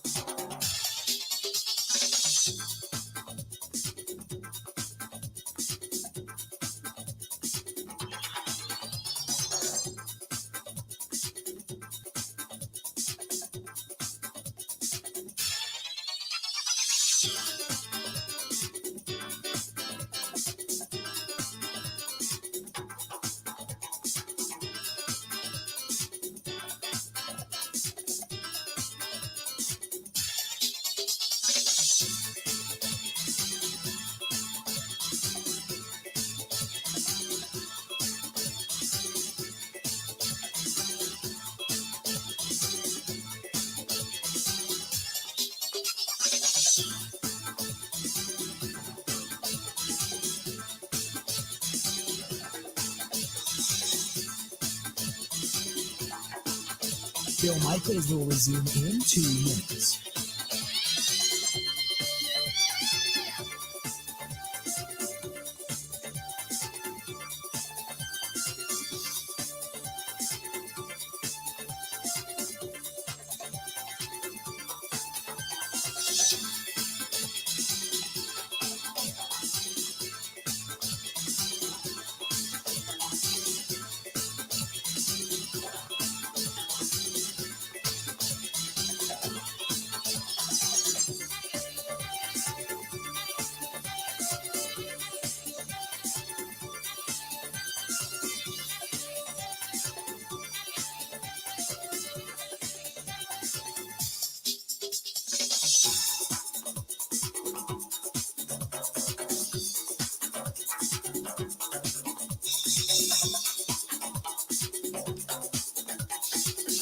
Bill Michaels will resume in 1 minute.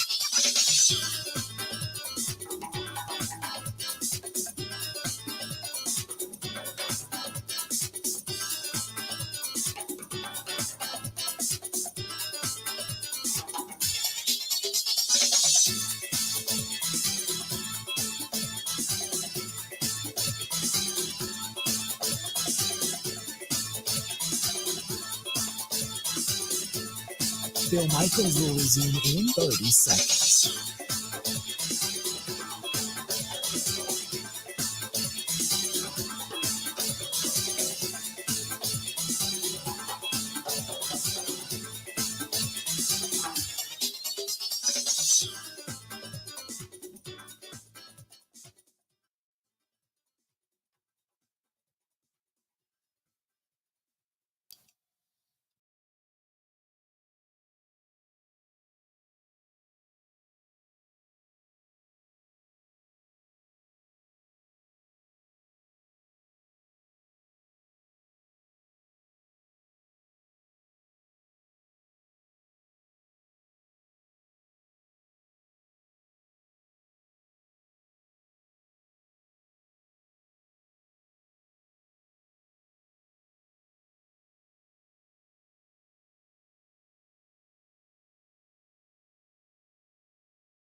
At times, well, Christian Yelich at times does look like he's guessing. Lately, it seems as if he's guessing correctly. And he's protecting the plate better. So the better you get at it, the more comfortable you become. Therefore, then you start taking those more confident rips.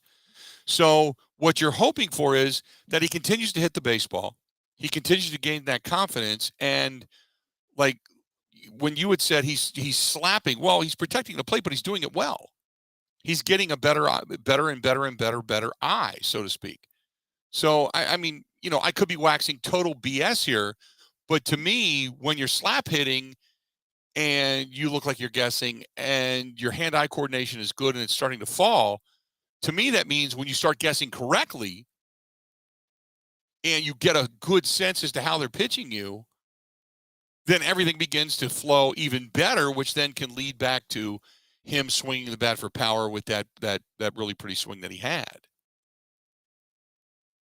So, I understand what you're saying, but to me, I'm going to look at glasses half full and say that if indeed he continues on this path and continues to hit the baseball, things are only going to get better because he's not going to be guessing. He's going to be on it. And when he's on it, he can't hit the ball out of the ballpark. 877-867-1670. This is from John. Says, by the way, the Brewers are valued at what, $2 billion right now?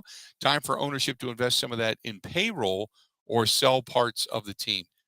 Not going to happen.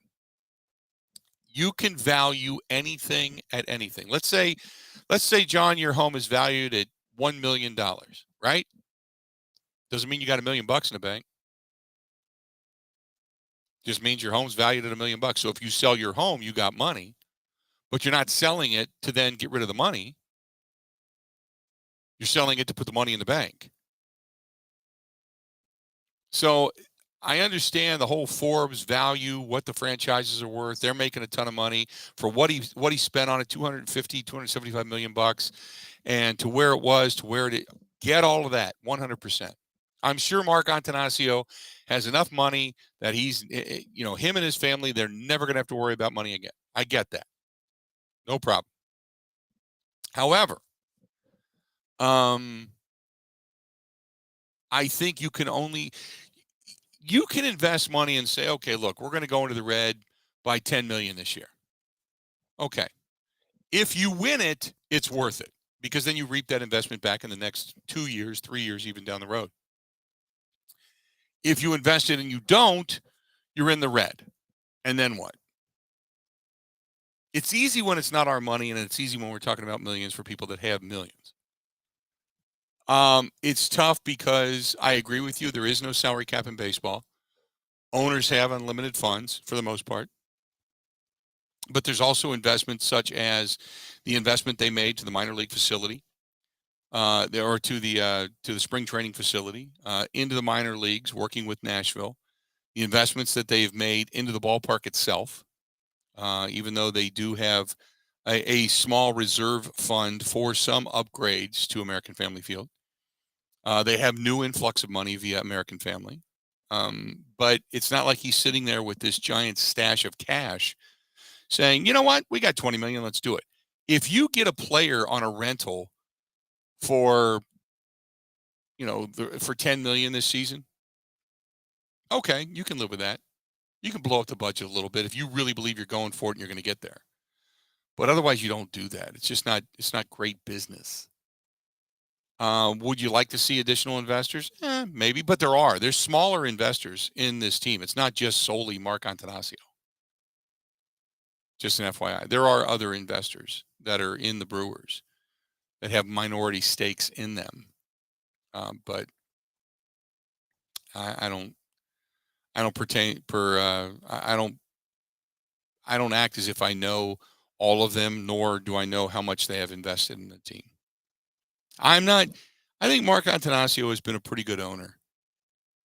Are there deals that I would like to see done? Sure. I would agree with that. Yeah. I would agree with that. But right now, I think we're just stuck in the funk of a lot of injuries, and all you see is loss after loss after loss after loss going up. And so you want to stop the bleeding. I get it. 877-867-1670. When we come back, we'll talk with Todd Rosiak from the Journal-Sentinel about just that, about the investment capability within the team, about what he thinks this team may or may not do. And I think right now it's going to be stand pat. Stand pat. Just kind of ride it out. Just hope that things get a little bit better, that St. Louis doesn't get so far ahead that all of a sudden you got to make these knee-jerk moves. Just kind of ride it out. Stick with your game plan. Don't be reactive, and then just kind of over the next couple of weeks see where you're at and then kind of go from there. I think that's the way I think I would do it if I'm David Stern. Stay tuned. This portion of the program brought to you by our friends at Potawatomi Hotel Casino. They are a big sponsor of our motorcycle ride coming up on Sunday, September 4th. If you're following on the Bud Light live stream, you're seeing it right now. You can scan the QR code and get registered for it and ride with us and help veterans, military members, and their families. All thanks to our friends from Potawatomi Hotel Casino, who are also supplying the dealers at the end of the ride this year. Looking forward to that. That's going to be a lot of fun, having some people that actually know what the hell they're doing, throwing some cards down this year. Thanks to Potawatomi. Great partners, great place, a lot of fun to go to. Just even if you don't gamble, go sit in a 360 bar, listen to a little music, have a beverage. Just enjoy yourself. They've made so many renovations down there, and coming out of COVID, it's like a brand new place. So stop down to Potawatomi Hotel Casino as they continue to support us and support veterans and support military members all over the state of Wisconsin and well beyond. Also, thanks to our friends at MKE Brewing, thanks to our friends at Bud Light and Great Lakes Dragaway. Take Dad down for some drag racing this weekend. They got some big doings going on down there. How about renting the track? You can do that. See how fast your car goes, your buddy's car goes, your friend's car goes. You can check that out as well. You can rent the track for a couple of hours. You can rent it for an entire day. Check it out. Go to Great Lakes Dragaway. Great Lakes Dragaway. Check it all out and get registered for the motorcycle ride. Stay tuned. We got a lot more of the Bill Michaels Show coming up right after this. Ready? This is the Bill Michaels Show on the Wisconsin Sports Zone Radio Network.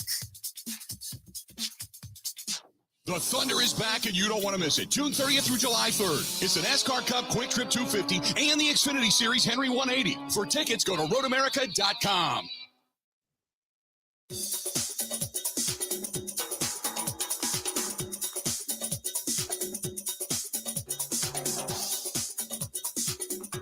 Bill Michaels will resume in 5 minutes.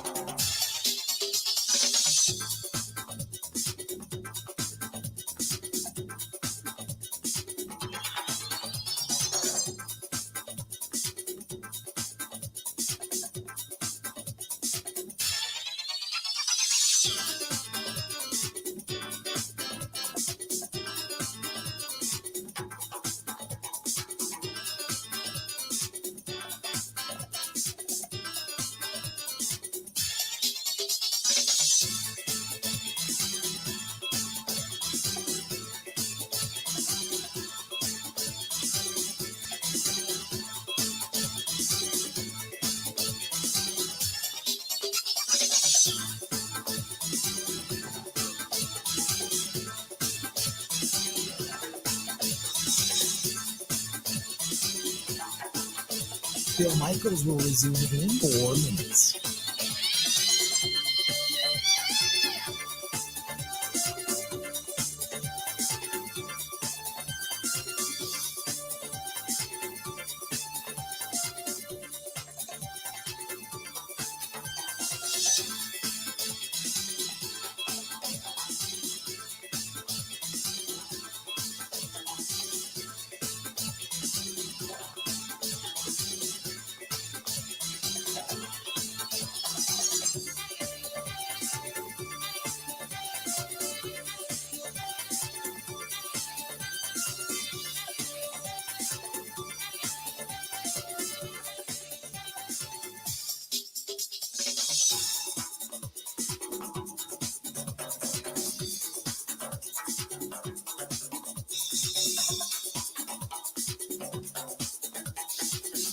Bill Michaels will resume in 3 minutes.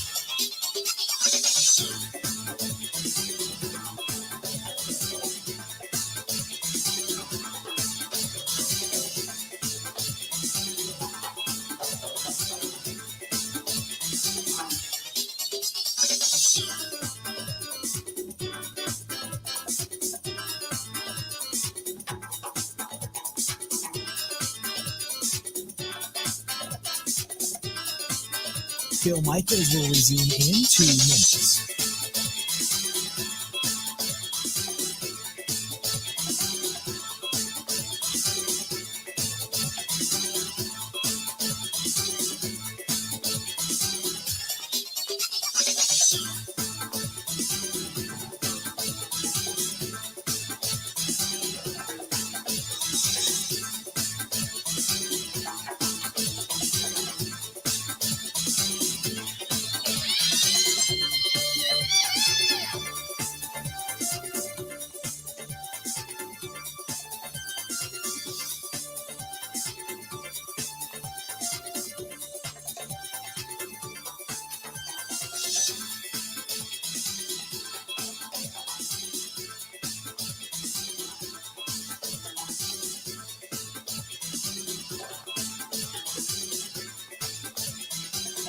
Bill Michaels will resume in 1 minute.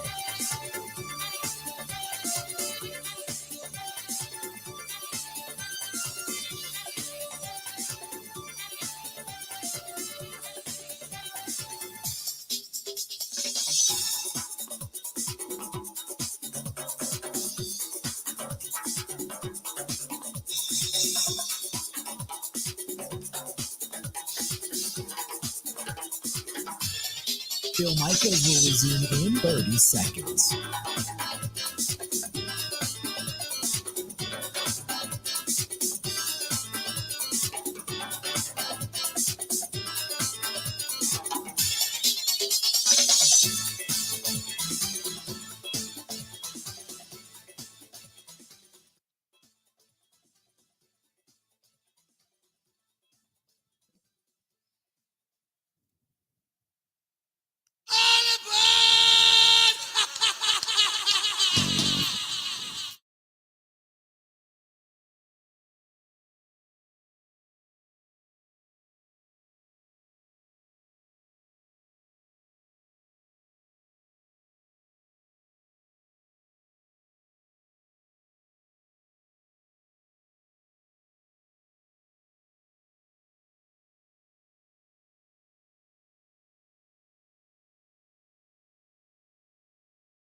And glad to have you along for the ride today. This portion of the program brought to you by our friends at Burn Pit Barbecue. Don't forget the guys at burnpitbbq.com, burnpitbbq.com. For the best sauces, rubs, hot sauces, you name it, they've got it. Just go to burnpitbbq.com and have them ship it to you. See for yourself what it's all about, because they're just good people, and it's really, really, really good stuff on top of it. The Brewers struggling right now, and I think to say that would be somewhat of an understatement at this point. Joining us now on the hotline, our buddy Todd Rosiak of the Journal Sentinel. You can see his stuff there. Todd, how you doing today, man? What's going on, Unit? Well, trying to figure this Brewers team out. I guess, you tell me what's going on, because with all the injury, is it just injuries at this point? Is that what's holding them back? Well, obviously it's a big part of it, but I think it's one big part of it, but you've also got basically every facet of the team at this point struggling in some form or fashion. You've got the starting pitching, which was supposed to be the strength of this team. It's been touched by injuries, but there's also been some inconsistency and some underachievement there. I would say that, none of the pitchers right now are pitching close to what anybody expects. The bullpen has not been put in great positions, obviously, when you're not playing with the lead, but bullpen has struggled at times. Obviously, the offense has been bad. Even the defense has been spotty as well. You can pick literally any part of this team right now, and it's struggling. And when you have that happening, you get into these long, protracted streaks like the Brewers are in right now, and it's definitely been ugly to watch. And it's kind of like Groundhog Day. So, you looked at that win on Sunday in Washington and thought, well, maybe they've kind of turned the corner a little bit, even though they lost that night previously. They had swung the bats well in the second half of that game and put some runs up, but it was right back to the old goose egg last night in New York, and that's 8 shutouts on the season, and we're talking we're just under 100 games remaining right now. That's too much, and how do you fix this? That's what David Stearns gets paid the big bucks for. So It'll be interesting to see if they can do anything from within and just continue to try to shuffle the lineup, or if there is a move or two to be made out there before the trading deadline gets here in early August. So that's my next question. When you kind of look at this thing from afar, you say, okay, do you make a move now and try to stop the bleeding, or do you ride it out? I'm of the belief that you just kind of wait for the cavalry and the guys to start coming back from injury and just see if the team can't ride this out over the next 2 weeks before making some kind of a knee-jerk reaction. Is that the way you see it? Yeah, I would agree with that. Plus, trades at this time of year are pretty difficult to make. I would say that David Stearns last year at the end of May kind of struck gold with the Willie Adames trade, but those are unusual at that time of year. And teams right now are still kind of in that, are we competing or are we selling phase too? There's still too much time left, I think, for most teams to say, we're going to cash in and look toward next year. So I would say let these injured guys get back. Hopefully you get the bulk of these injured guys back, and then you can go on a stretch here where you have your guys and you see really what you can do with them, and then you still have time moving toward the deadline to make the moves if needed. But I would assume the standard operating procedure going into the deadline every year for David Stern seems to have been several relievers. Front end of the bullpen definitely needs help, and a hitter or two would be nice as well. So see what's out there, see what's available. The Brewers definitely have some trade chips. They've got great pitching, which I'm sure they don't necessarily want to part with, but as we all know, David Stearns does. He listens to everything, and there's also some nice pieces in the minor leagues as well. So we'll see what comes of it. But I do agree with you. You let it go for a few more weeks and see where the team stands at that point, how the health looks, and you go from there. So the biggest injury right now, obviously Freddie Peralta, no idea when he's coming back, but talk about Woodruff, because originally the high ankle sprain, I said in the beginning he's going to miss more than just a couple of starts. Now we find out he's got something else that's bothering him. So how detrimental is this for Woodruff right now? Yeah, it's not good. The ankle injury was relatively minor. But when you start talking about, of course, he has Raynaud syndrome, which is you basically you get numbness and kind of lose feeling in your fingers. So when you're talking for a right-hander, the index, middle, and ring finger of your pitching hand, you can't really feel it. You can't feel the ball. That's not good. So he's on medication right now, which is helping. In New York yesterday, I'm actually not on this portion of the trip, but based on Kurt Hogg's reporting, he threw a 40-pitch bullpen yesterday off the mound, threw some breaking balls. The breaking ball is the big thing. If he can throw those, get that feeling back in his fingers, that's good. And then you just continue to move forward from there. But whenever he is deemed okay and ready to get back to action, then you're looking at probably a couple minor league starts. So this is going to wind up being a relatively protracted absence for something that was expected to be, with the ankle, really minor. And the Brewers have done okay so far. Obviously Aaron Ashby jumped in the rotation. He's been kind of up and down. He's going to be okay in the long run. But the Brewers have also been treading water with Jason Alexander, and he's actually done a really good job in his first three starts. Will that continue? We'll see. But for right now, I don't think they can argue that they've gotten good production out of that spot otherwise. Yeah, Jason Alexander's been a godsend. I mean, did you see this coming from him? Absolutely not. They've been smart in how they've used him. They're not expecting the world of him. You put him out there and you hope you get between 80 and 90 pitches, which is what they've been getting. Between 5 and 6 innings, which is what they've been getting.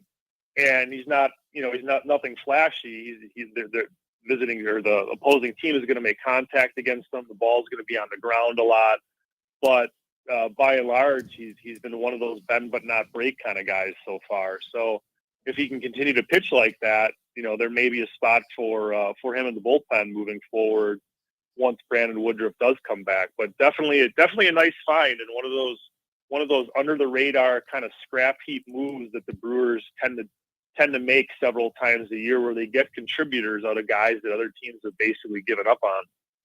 Talking with Todd Rosiak of the Journal Sentinel. You can find his stuff at Todd_Rosiak, also the UWM beat writer as well. You can find his stuff there.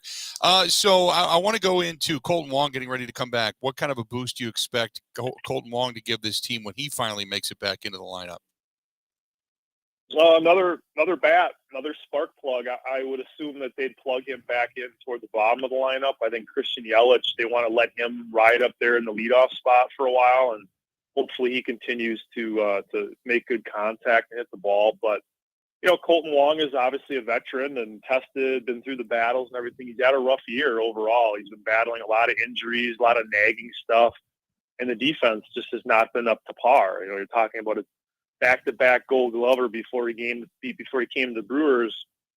Last year was the finalist for the Gold Glove, didn't win it, but this year's taken a big step back in the defensive department, and he's not happy with it. I'm sure the Brewers are not happy with it either. So definitely some room to improve there, but you can't go wrong with another veteran plugging a guy in like that, and hopefully he can kind of get it going and get closer to what everybody expects his numbers to be.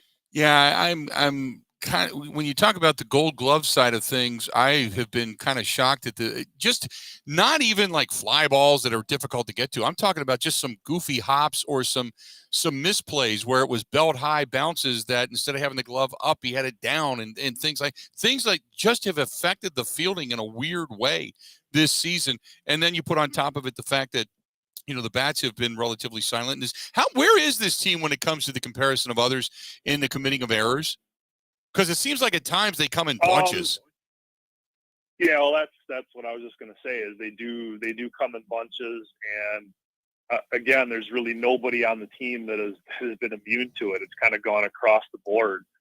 Colton Wong, I would say, is the most glaring example of it because he's a guy who set the bar so high, and as you noted, ground balls right at him, routine turning of double plays. He's bobbling the ball, booting the ball, and it's happened over the course of the season. So it really makes you scratch your head. And we've talked to him about it, and he has noted that it is like hitting. When you're going well, everything's clicking. There's no problems. But when you start to lose confidence a little bit, and you start bobbling balls in multiple games, then you start questioning yourself, and that confidence goes away. So even the best in the game, like Colton Wong was a couple years ago, they're not immune to struggles and to mental battles, and that's kind of what he's in right now.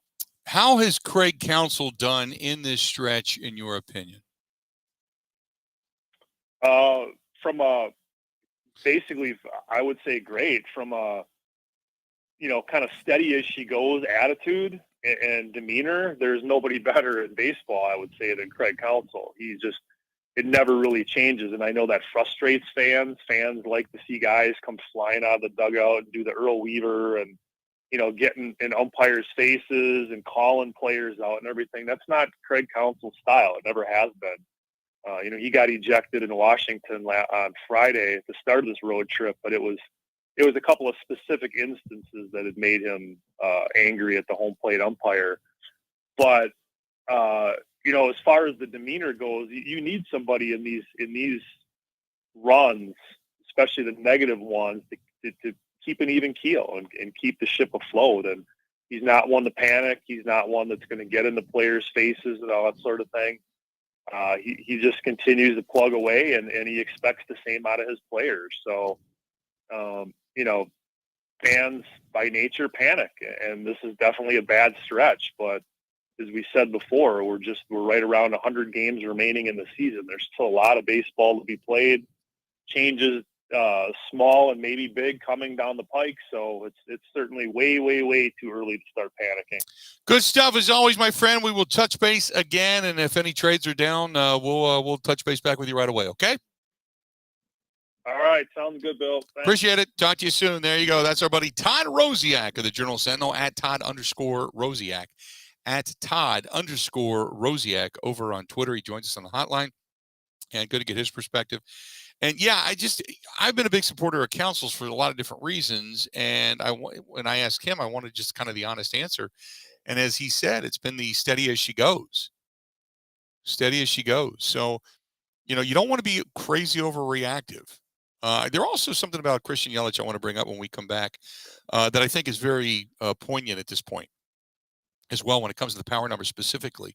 And I can't actually take credit for it. So I want to bring that up for one of our friends over on the Bud Light live stream as well. This portion of the program brought to you by our friends at Quick Trip. And I just got the note the other day, yesterday when I was driving up here, that we're all set. We're a go. We're giving that car away, the Ustav, coming up July 3rd. That Sunday morning, right before the Quick Trip 250 over at Road America. Going to give away the brand new 2022 Chevy Camaro SS, compliments of our friends at Quick Trip. And I was in Quick Trip yesterday driving up here, stopped by, and there's still the signs. You can still get registered. So I picked up a Jack Link's product because I was noshing on the Jack Link's beef jerky on my way up. So I thought, you know what? I'll get registered for this thing. Fired up my account number. There you go, my phone number, and added it right in. Got a couple of extra registrations. I'm in.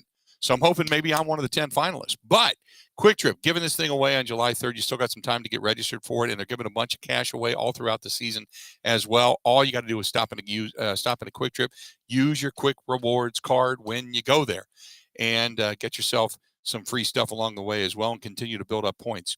That's from our friends over there at Quick Trip. Stay tuned. We're broadcasting live Turtleback Golf Course here in beautiful Rice Lake, Wisconsin. More to come right after this. This is the Bill Michaels Show on the Wisconsin Sports Zone Radio Network.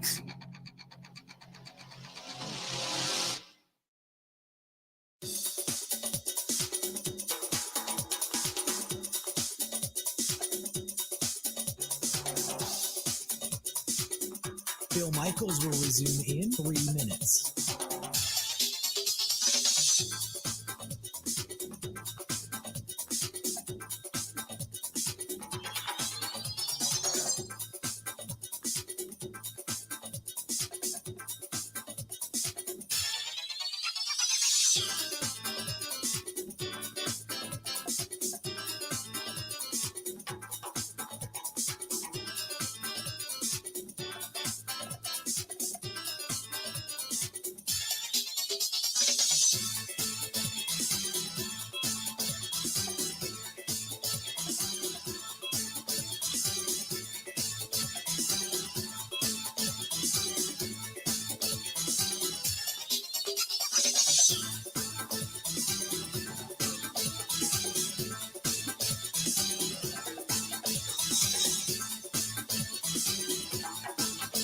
Bill Michaels will resume in 2 minutes.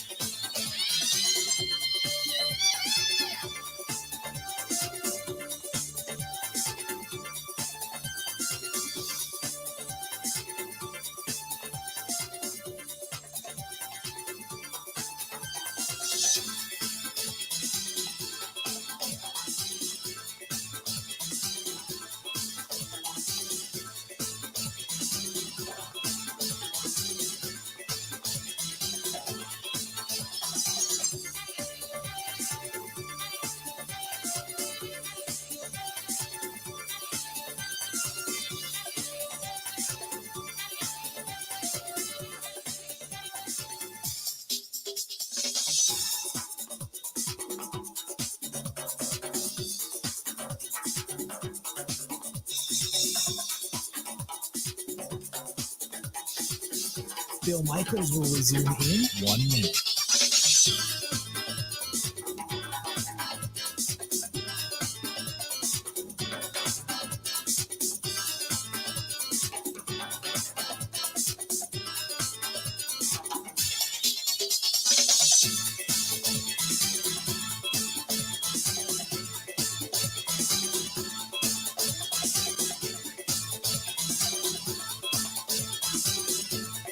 Bill Michaels will resume in 30 seconds.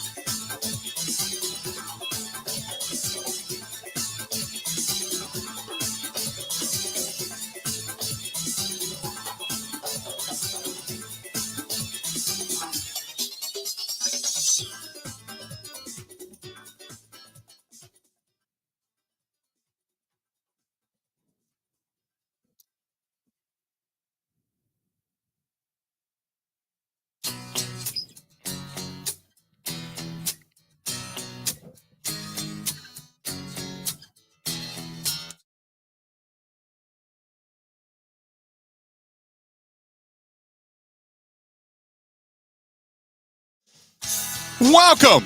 Welcome one, welcome all. Hey, our friends at Cunis RV, Wisconsin's fastest growing RV dealer, reminding you, and I saw some of their signs coming up here, as a matter of fact. Coming out 94 and all the way up. Once you get up into the Eau Claire area and you get out towards La Crosse and you're cruising up 94 heading west towards the Minneapolis area, there's Cunis RV dealerships all over. There's one in Elkhorn, which is the one I go to, obviously going up 43 towards Green Bay. There's numerous dealerships, so they're everywhere. They're Wisconsin's fastest growing RV dealer, and even outside of Wisconsin.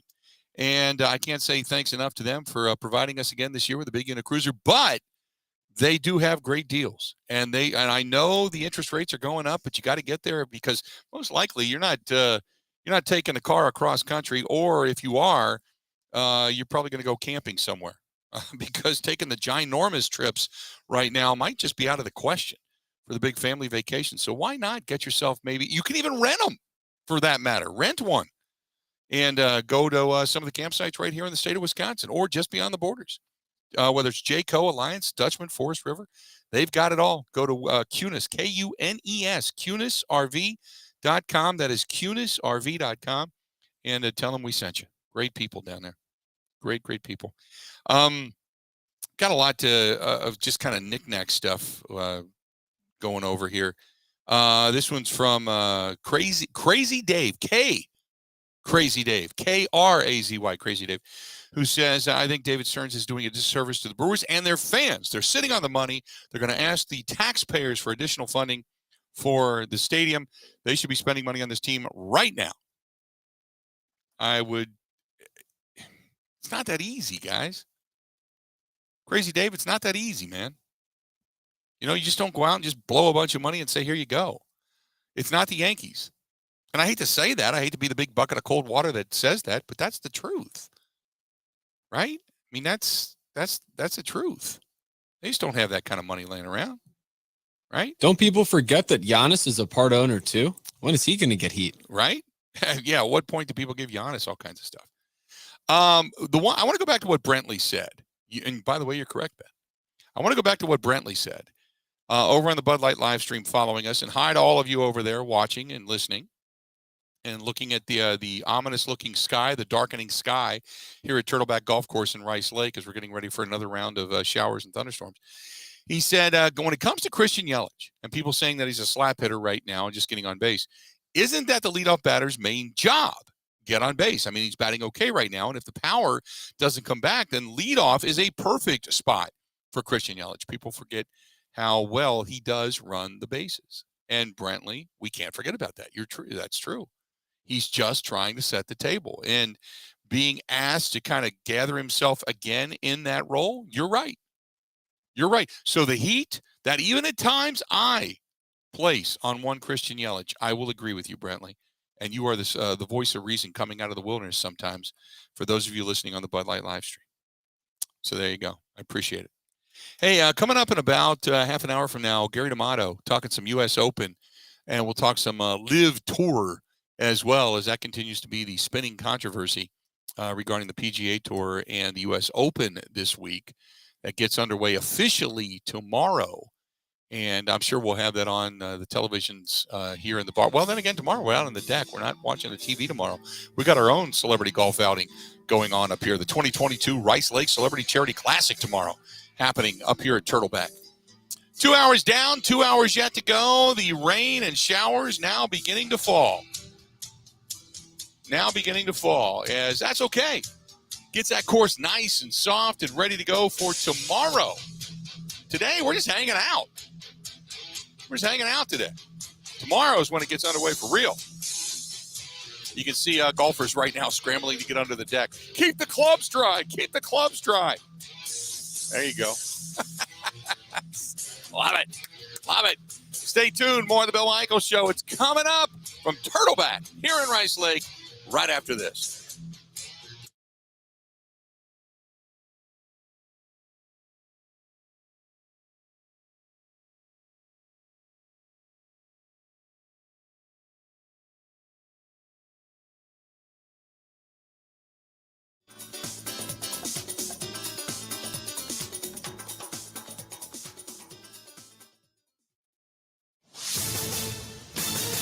This is a Wisconsin Sports Zone update. Well, the Brewers' ugly month of June continued last night in New York with a 4-0 loss to the Mets. It was their 10th loss to the last 12 games and the 4th time they've been shut out in that stretch. Overall, the offense averaging 3 runs per game in losses this month. After Craig Counsell stated the obvious afterwards. I think we got to do better. I don't think there's any question about that. We've got to do a little better.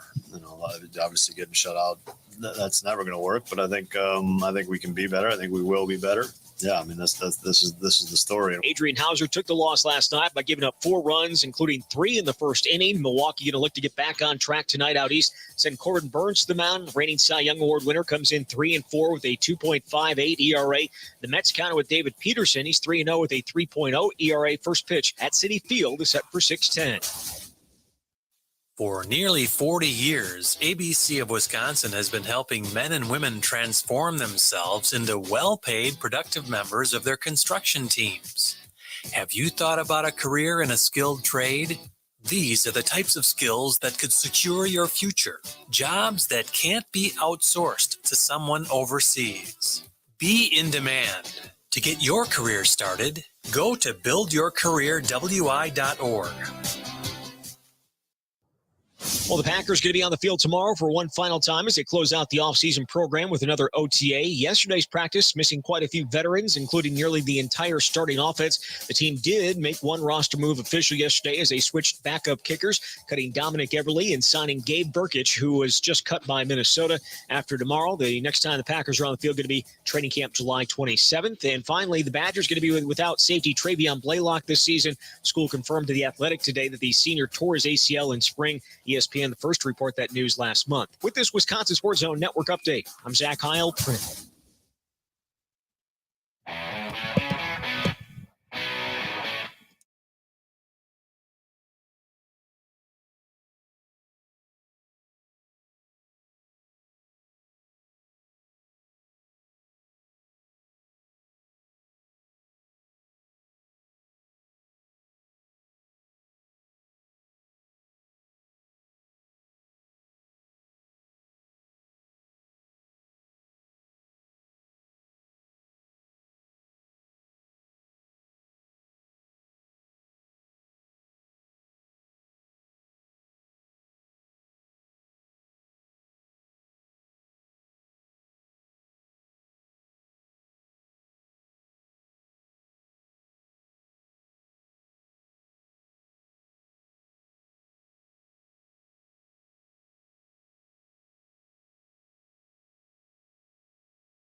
So my assumption was that Larry's going to be here. So I don't know.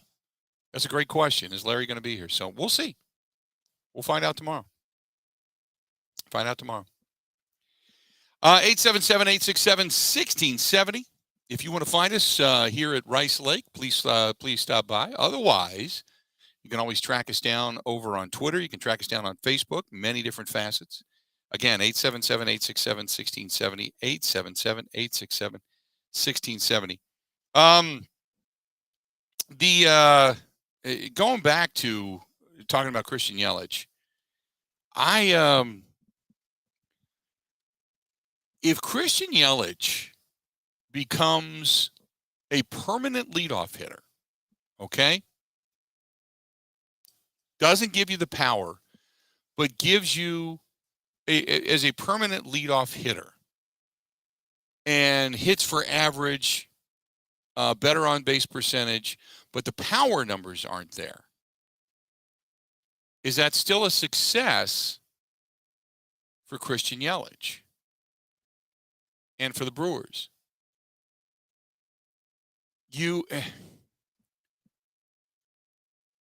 I would say yes, because a bird in the hand. But for what you're paying him and what he was billed to be when you gave him the contract, it still isn't. It's still not living up to the The numbers would be good, yeah. When you take the numbers just stand alone, yeah, the numbers would be good. The fact that he's boosted his average over the last 7 games almost 40 points is fantastic. So, yes. But if you make him just a leadoff hitter, his on-base percentage goes up, batting average goes up, but the power numbers are down, the runs batted in are down. Is that somewhat of a failure? That's such a tough answer. I mean, me personally, I'd say, yeah, that's a failure because you were paying the guy for what he put up. He was batting over 300. He was, giving you 25 to 40 home runs a year, giving you close to 100 RBI, having MVP seasons. Ben, if he stays permanently in this role, but gives you, say, I don't know, 280 batting average, 10 home runs on the season, only drives in 50, but ends up scoring more runs, is that a success? I mean, given the context and the grand scheme of where we've been at really the last 3 years, I would say yeah, because it helps the team win. Like I was looking at it last year going into the playoffs, and obviously they didn't move him, but his on base was good. It was on par with some of his seasons in his career. The power was just way down. So I was thinking they should either move him down or put him at leadoff because he has been getting on base. And as someone noted, he is a good base runner. So that would help the team. I would call it a success because before, when he was at the 3 spot, he was pretty much useless there. Like there's no power coming from the bat. So with the contract, obviously, I think it's already been proven as pretty much a failure. But with what this team needs now, I'd call it a success. It's hard for me to extract what I know. If I look at it on its face, yeah, it's a success. It's a team game. You gotta get a guy on to score. You got to get a guy on to drive him in instead of being the guy driving in the runs. He's the guy setting the table. Okay, yes. In my head, I say yes. In my wallet, if I'm Mark Attanasio, I'm like, this guy's coming off of an MVP season, coming off of the kneecap. He had power. He pretty much anything you threw anywhere near the plate, he was hitting, whether it was to the gap or the opposite direction or down the line, whatever it happened to be. He was pulling it all over the park. He was hitting for power. He was a threat. Anybody that you put near him was a benefactor because he was such a power in the lineup. That's what I paid him for. And now I'm going back now he's a slap hitter and he's getting on base and it's hard for me to extract that predetermined information out of that. But I agree with you. It would be the bird in the hand of what you're getting, and the numbers would then prove out the contract. And for the most part, yeah, it wouldn't be a terrible thing. But I still, it's hard for me to let go of what he's done in the past. And sometimes you got to let go of the past. You got to just say, okay, let's move forward and let's get what we can. And maybe that's something to hang on to, I guess. I do also think something can be said for him hitting leadoff. I think has freed him up a little bit and will continue to free him up because him knowing that singles are, acceptable. He doesn't need to give the power. I think that does help him as a player produce better. Will he then, though, make people better in the lineup? No doubt. I mean, Colton Wong has been struggling this year, but when he was at the top, especially through the beginning of the season, even when the team was winning, his presence up there, not really doing anything, was hurting the rest of the guys. Yeah. So I think, no doubt it helps the other guys. 877-867-1670. Your thoughts.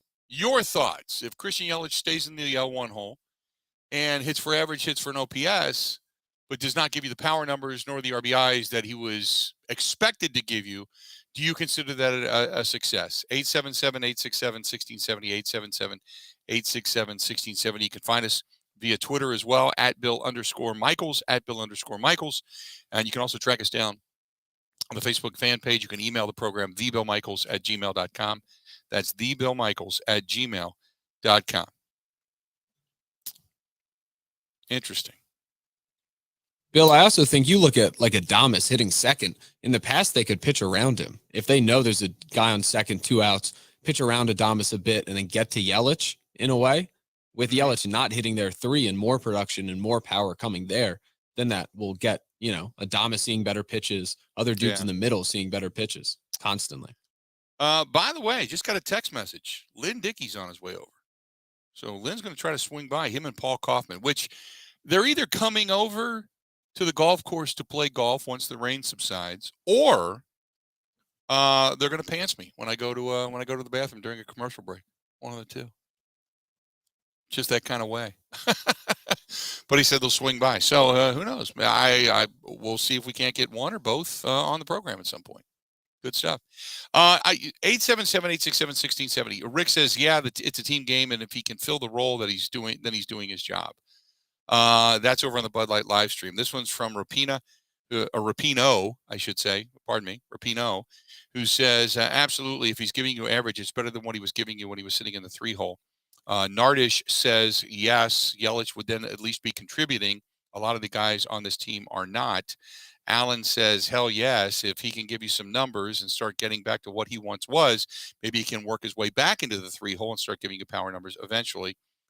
Crypto Murph says he would then become a more dangerous leadoff hitter because he does have the ability to hit for power. So there you go. I mean, look, I don't want to disagree. I just, I look at it and say I know what you were paying him for, and that's not it. But I guess again, going back to the old bird in the hand comment, it is what it is. Eric says, when do you think Lorenzo Cain calls it a career? Oh, I think after this year. Eric. I think he's probably going to pack it in after this season. I mean, he's just struggling, and it has for a while. And he has talked about it time and again, about the end of his career coming, closer sooner rather than later. I know that, he had talked about playing 10 years in the big leagues. So, it's about time. And going back at the age of 36, the final season of that 5-year, $80 million contract. He's got plenty of money. He's never going to have to worry about that. And he understands that this is it. This is pretty much it for Lorenzo Cain, I would assume. So, this is from Rick says, Dickey to Kaufman. Yes. Lynn Dickey to Paul Kaufman. That was a hell of a combination, wasn't it? Had they just had a defense that could support the offense, the passing ability, and the offensive line was not great by any stretch. Lynn Dickey was such an underrated quarterback for the Green Bay Packers. He could just throw the ball. He could just throw the ball. He could just lay it in there. He had such a beautiful arm. But unfortunately, the knees went because of the beatings that he took. And that team just didn't have a defense that could sustain for a long period of time. Every now and then they'd kind of put it together and you'd see something promising, and then it just, injuries and the defense and such, and it just kind of fell apart. And, obviously Bart trying to be the leader of that team at the time as the head coach, and just never matriculated. So it's unfortunate, but he will stay. I mean, if you start to look at the quarterbacks, the greatest quarterback, I think revered of all time with the Packers starts with Bart Starr. I think you'd probably have to say the best quarterback after that would be Aaron Rodgers, then Brett Favre. And you could make an argument for Magic, but you'd probably have to go with Lynn Dickey and the way he was able to throw the ball. And then Magic after that. And then after that, I have no idea. You just, what, Seneca Wallace? Doug Peterson, yeah. Doug Peterson, just because he was Brett's backup. Doug Peterson was such a great guy to talk to. I loved when he was in the locker room. God, he was just, because not only did Doug give you the breakdown as to what was going on, but then he would give you kind of what Brett was doing to either counteract what an upcoming defense was going to do, or kind of what he did in the last game. And he looked at it from the analyst point of view, which was really cool. So he would give you that.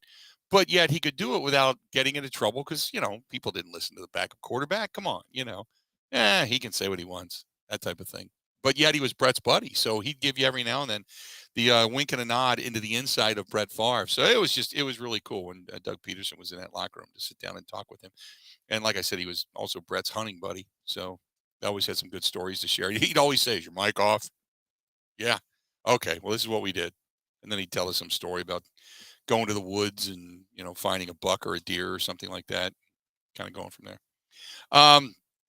877-867-1670. If you want to hit us up, please feel free. Again, 877-867-1670. Give us a shout.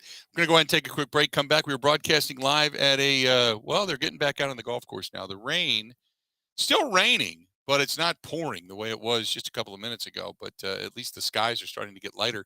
It's at Rice Lake, and it's at Turtleback Golf Course. Beautiful place. And tomorrow is the 2022 Rice Lake Celebrity Charity Golf Classic. So if you're in the area, great opportunity to come by and shake a few hands and see a few people. But just a fun place and a beautiful golf course, a hidden gem in the state of Wisconsin. I've been telling people that for years, and everybody that's come here to play it has gone, yep, you're right. Didn't know this quality of course was in a little town called Rice Lake, but it is. So stop by and get a chance to play it. By all means, play it.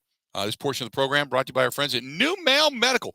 One phone number, numerous locations, anywhere. Call them, 414-455-4451. Even if you're out in Vegas or something, you're hearing the show and you're like, you know what, I'll give them a call. Call them and they'll hook you up with the nearest one to you. 414-455-4451. That's 414-455-4451. Whether it's erectile dysfunction or you've got low T, if you're kind of feeling sluggish and moody and down and whatever, or if you have a gut and you're looking at yourself going, holy mackerel, I'm smuggling inner tubes into the public pool. This is ridiculous. Maybe you need to lose a little weight. And if you want to take it off, again, they can help you. 414-455-4451. That's the New Mail Medical Center. Give them a shout. More of the Bill Michaels Show live at Turtleback right after this. Covering Wisconsin sports like a blanket. This is the Bill Michaels Show on the Wisconsin Sports Zone Radio Network.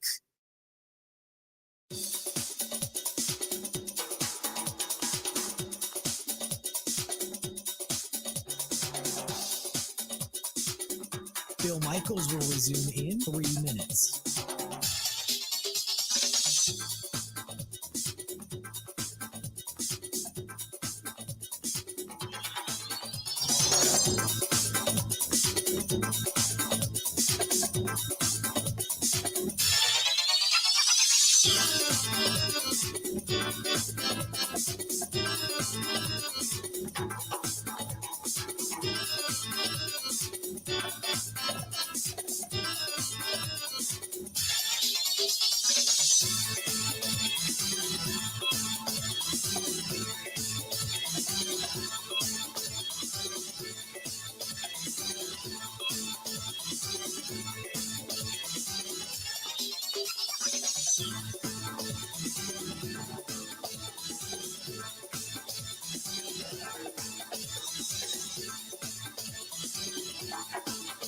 Bill Michaels will resume in 2 minutes.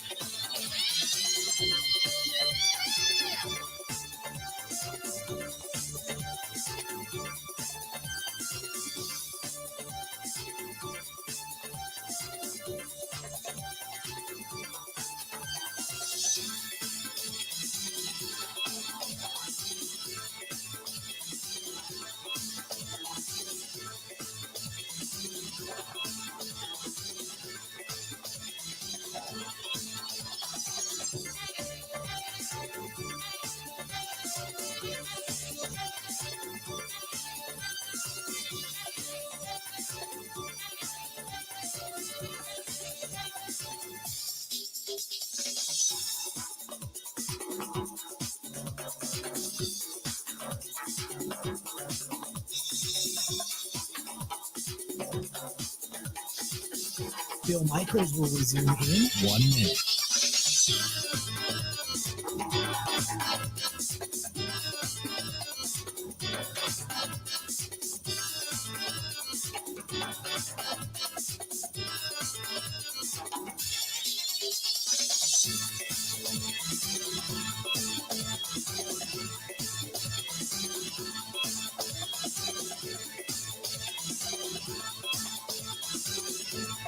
Bill Michaels will resume in 30 seconds.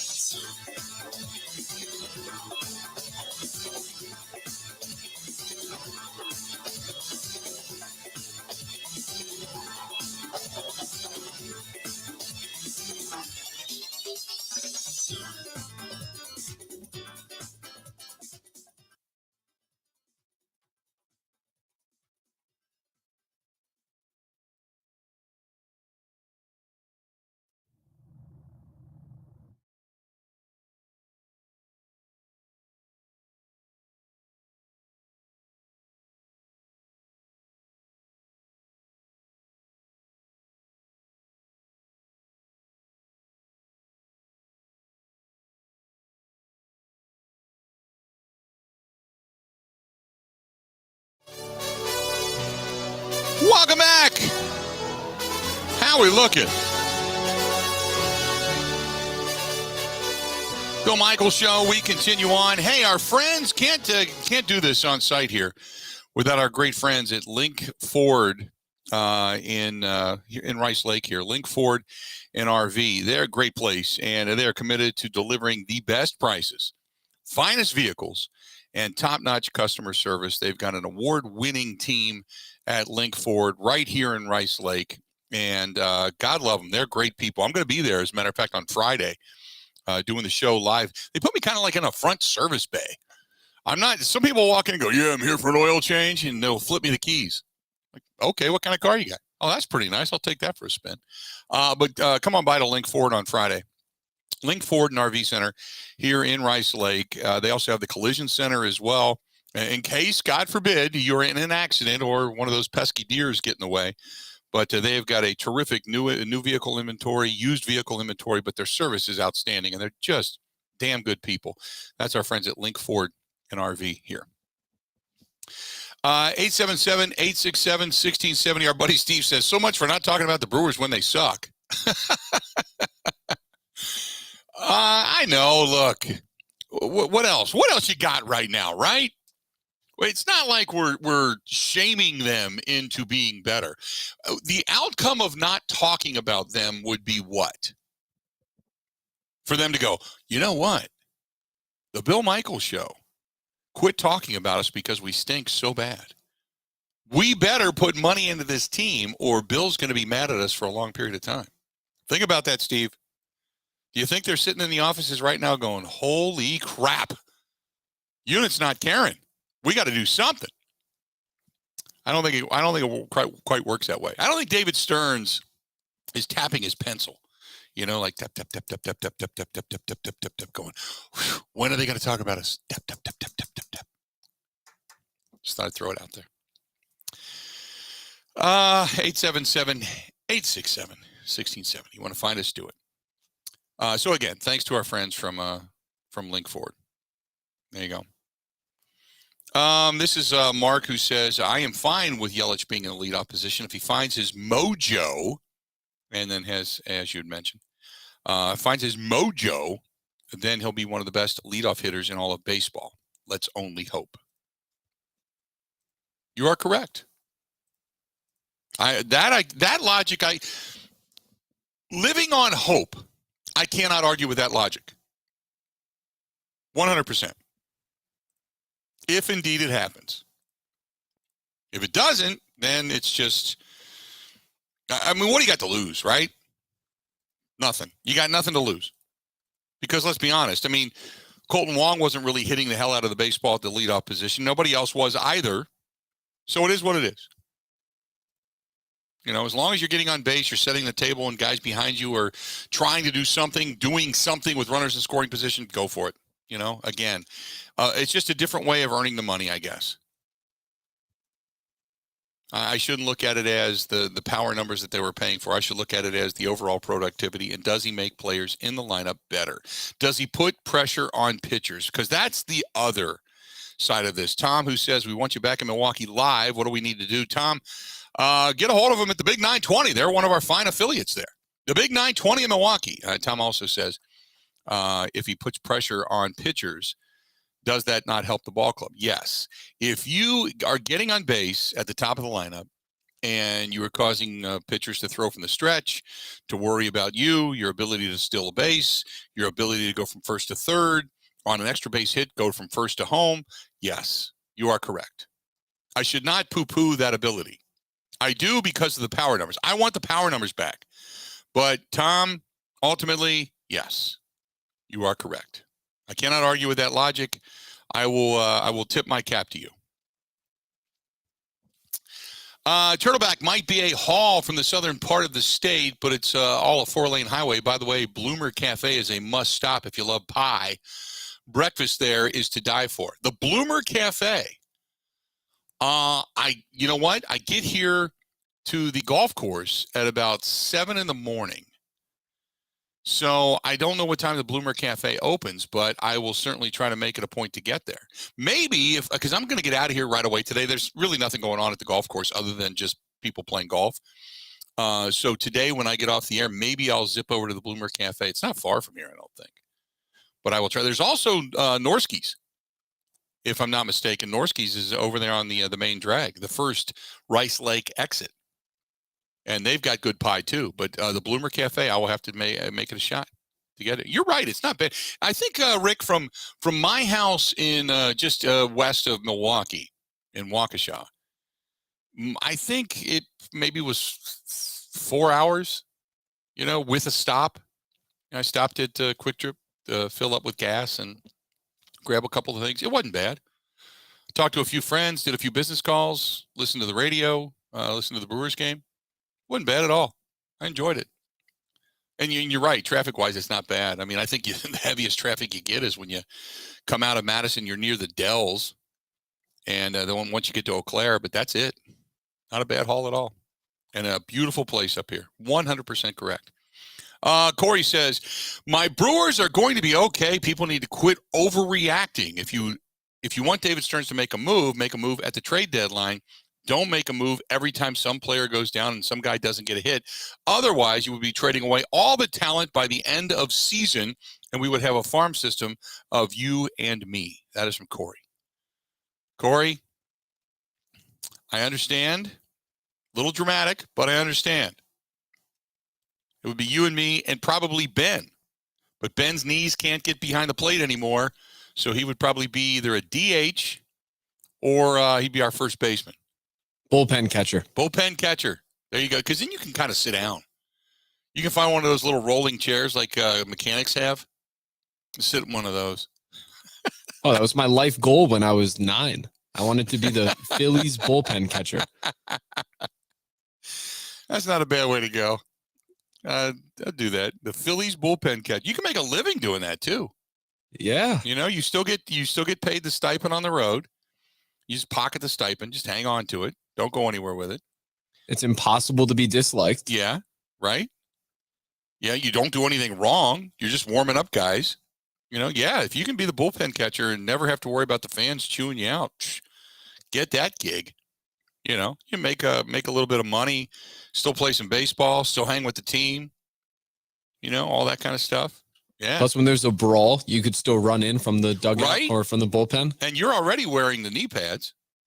Oh, you look so much cooler. You do. You're already wearing the knee pads anyway.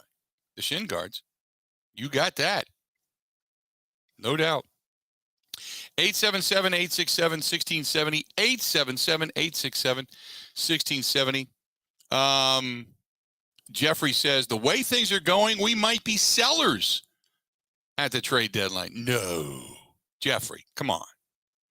That ye of little faith. Ye of little faith. Yeah, I don't foresee that happening. Just throwing it out there. I don't foresee that happening. Coming up, we're going to have Gary D'Amato is going to be joining us, and we'll talk with him about this U.S. Open and all the controversy that is the LIV Tour and the PGA Tour beginning to clash. And real quick, this is from Andrew, who says, who you got in the College World Series? We're down to 4 teams now, right? Oklahoma, Texas, Notre Dame got in. How about that? Didn't see that one coming. And then Texas. So who do I have? Most of the time, Texas is such a good baseball program. I'd probably go with Texas. Texas A&M obviously ranked higher. Notre Dame somewhat of a dark horse. Oklahoma is still solid, don't get me wrong. But I'm going to go with Texas. I think they're down to 8. Are they down to 8? From what I see, Texas, Stanford, Ole Miss, Arkansas, Notre Dame, Auburn, A&M, and Oklahoma. Okay. Gotcha. There you go. Okay. Then I am completely off my rocker. So I'm still going with Texas. I know that doesn't make people happy, but I'm going to go with Texas. Yeah, you got Arkansas and Stanford. Don't they play on, is it Friday or Saturday? Saturday. And then Ole Miss and Auburn. So there you go, down to 8. I'm still going with Texas. Stanford's really good, but I'm still going with Texas.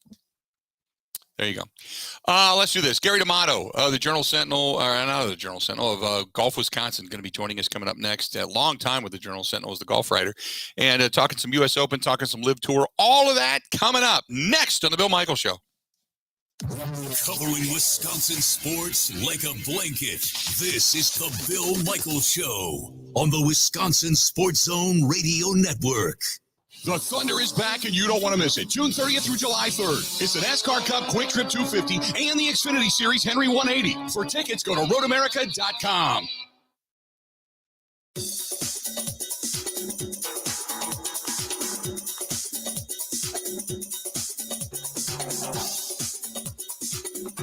Bill Michaels will resume in 5 minutes.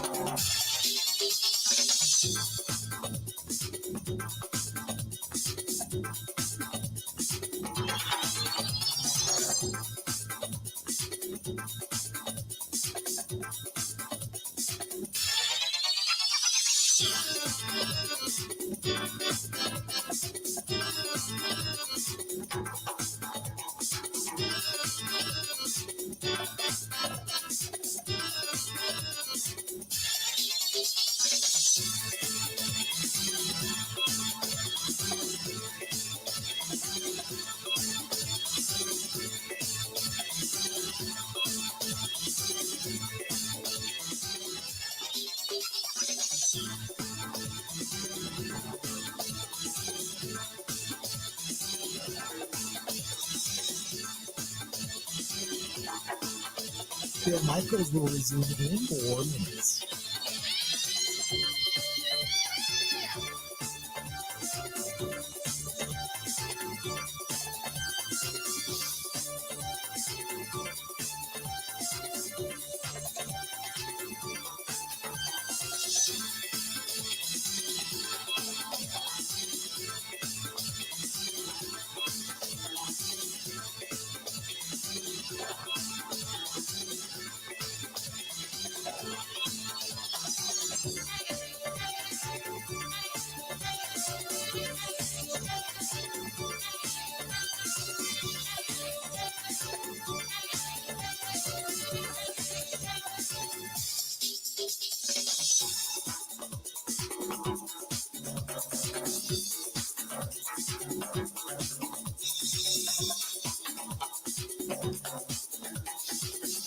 Bill Michaels will resume in 3 minutes.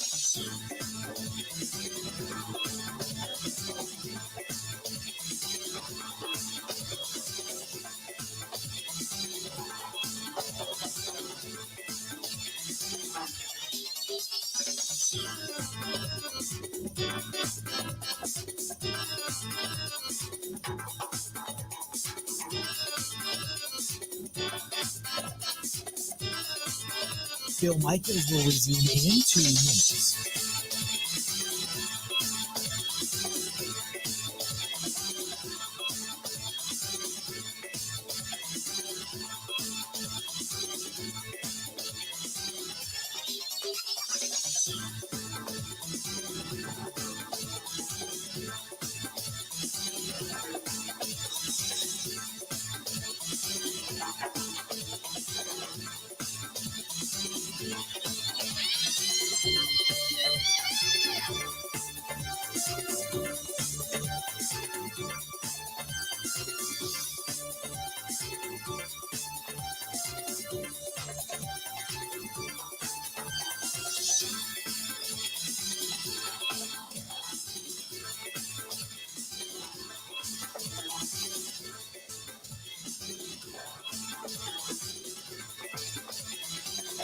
Bill Michaels will resume in 1 minute.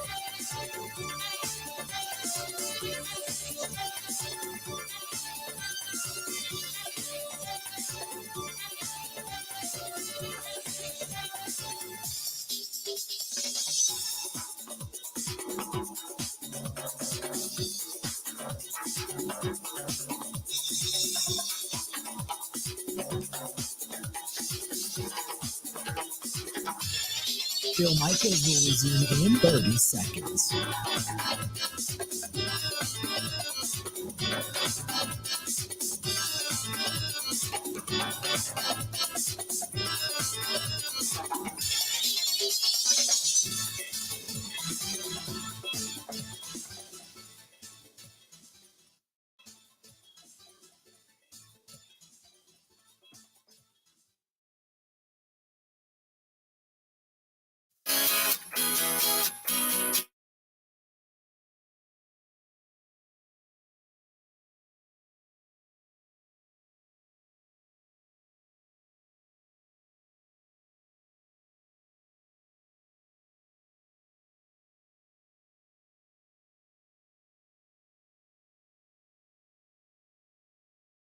Welcome back to the program, the Bill Michaels Show. We are at beautiful Turtleback Golf Course here in Rice Lake, Wisconsin. Getting ready for the 2022 Rice Lake Celebrity Golf Classic, the charity classic here every year. It's back. Last year was back. We had a great time. This year it's back and better than ever, and it's great to be here. And tomorrow everything gets underway. And I had mentioned many celebrities, many stars going to be here tomorrow, including a lot of former Packers, former Vikings, former Brewers and such. Some media members all going to be here. So a great cause, a lot of fun. And I can't wait for this thing to get underway.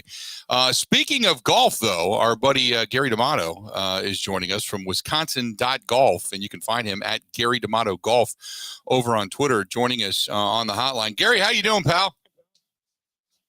I'm doing great, Bill. How are you? We're doing well.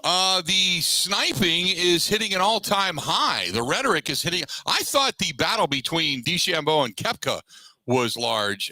This is the sniping now is, man, this is epic. At least it gives us something to talk and write about in the world of golf. But give me your thoughts on all of this, including the Live Tour and the sniping back and forth and guys that have left and all that kind of stuff. Man, you just on about 100 stories there. Yeah, it's crazy. Golf was chugging along pretty nice there, and then the Live came along and threw a wedge into the PGA Tour with the guys who to the new Live Tour. You know, they call it a tour. It's really not a tour, Bill. It's a series of exhibitions, no cuts, 54 holes, appearance money. You know, the guy who finished won $120,000 last week, and I think he shot a 84 and a couple 75. I mean, there are college kids who can play better than that. So yeah, I call it an exhibition series. They're calling it a tour, whatever. But yeah, everyone's got an opinion, and it's just crazy what's going on in the world of golf right now. Never saw this coming a year ago. Yeah, Brandel Chambly, the Golf Channel analyst, some strong words. He said that Greg Norman and Phil Mickelson should be kicked out of the Hall of Fame because they're dishonoring the game that they have profited from and that has made them famous. So I agree with you. It's kind of been looked at as an exhibition tour at best. But does it gain credibility, or do we see this thing in a couple of years fall apart, and then these guys have to come back with their tail between their legs trying to figure out how to make more money on the PGA Tour? You know, I think it's around. It's going to be around for a long time. Saudis have a almost bottomless well of money to throw at these guys. You know, one point here, Bill, if the Saudis were so interested in being progressive, they would fund a women's tour or the LPGA Tour and raise the purses on that tour. But that's another subject. Right. But, you know, I think the Live Tour is going to continue to siphon players, because if you're struggling on the PGA Tour, you're 120th on the money list, and you see Charles Schwartzel win $4.75 million in 1 week. You're going, man, I need to get me some of that money, you know? And people can say all they want about it's blood money and it's a bad regime and the atrocities and Khashoggi and the murder, all that stuff. And it's all true. But what I tell people is, someone who's going to dangle $100 million in front of you, honestly, what would you do? It's hard to stand on your morals and your principles, I think, when that much money is being thrown at you. And as I think Ricky Fowler said, everyone has their price, and I think we're seeing that. Yeah, no doubt. So let's talk about the U.S. Open side of things for a minute. Obviously, the guys can come back and play in the majors. They're sniping back and forth. Rory McIlroy wanted to win the Royal Canadian Open last week to kind of stick it to him. It's the one thing, if anything, it has brought a lot of eyes and intrigue to the world of golf, specifically for this U.S. Open tournament, has it not?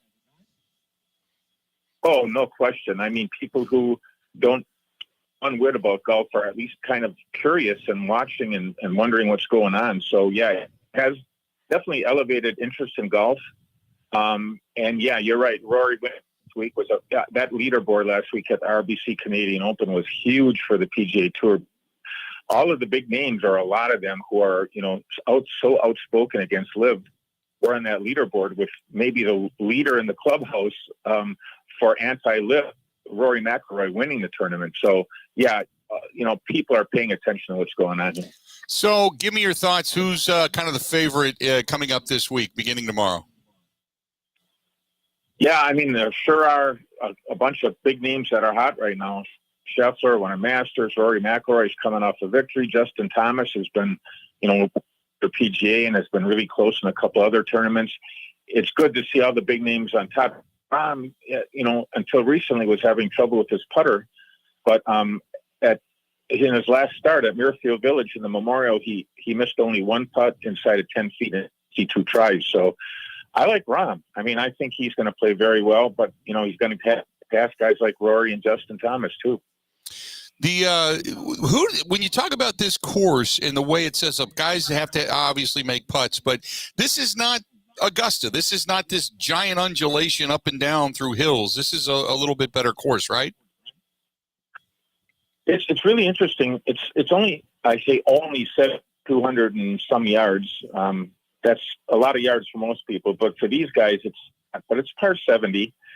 It's really interesting thing about the country club is the players face a lot of blind shots. There are 6 or 7 blind shots on the course, and guys on the tour are very uncomfortable when they can't see what what it is. So they're going to have to get past that. I'm sure they figured it out somewhat in practice rounds, but I think that's factored all the blind shots that these guys are going to have in the greens and off the tee. Does Phil Mickelson, do you think, play into this at all? I mean, I know he's just already been irritated. He's answered a lot of questions. It sounds like he doesn't want to really talk about anything anymore. It seems does he get the army, or does he get booed and jeered along the way? I watched a lot of the Golf Channel, and they talked about that a little bit. By and large, he's getting jeered with maybe some just scattered boos, which he never gets. It would be an unbelievably huge story were he to win. Is he going to win? No, he's not going to win the U.S. Open. He's come close 7 times, 6 runner-up finishes, never won the Open. But can you imagine if he were to go on this tournament this week? It would be the biggest story in golf in years.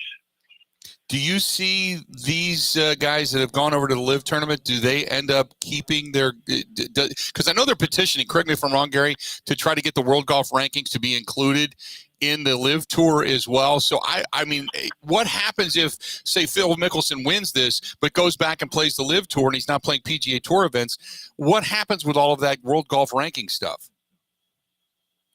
Yeah, we don't know the answer to that question yet, but thing I do see is that this is going to wind up in the courts. This is going to be litigated. High-power attorneys on the tour's part and Saudi Arabia's part. The tour isn't going to go down without a fight here. I mean, the very tour as we know it is at stake. And those guys who were suspended, they're going to be drawn into litigation. Now that's why some of the guys who went over there resigned, Bill, because then they'll avoid being drawn into a battle. Which no one wants, but I think is coming. Since they resigned, do they have the ability then to be reinstated by petitioning, or are they just, now that the PGA Tour has said, once you turn your back on us, you're done, you're out, you're gone? Does the PGA Tour, because do they have to go back through Q school to get back? I mean, what happens? Yeah, that's another question I really know the answer to, but my hunch is that they would not be accepted back unless, they're still playing the LIV Tour and they want to come back and play occasional PGA Tour events. That's not going to happen. If the LIV Tour, for some reason, in 2 or 3 or 5 years were to go away and those guys wanted back, I think the tour in that case would take them back because they wouldn't be playing on a competing tour anymore. But as long as the LIV Tour is around and those guys have a lot of LIV Tour, they're not going to be able to come back and play on the PGA Tour.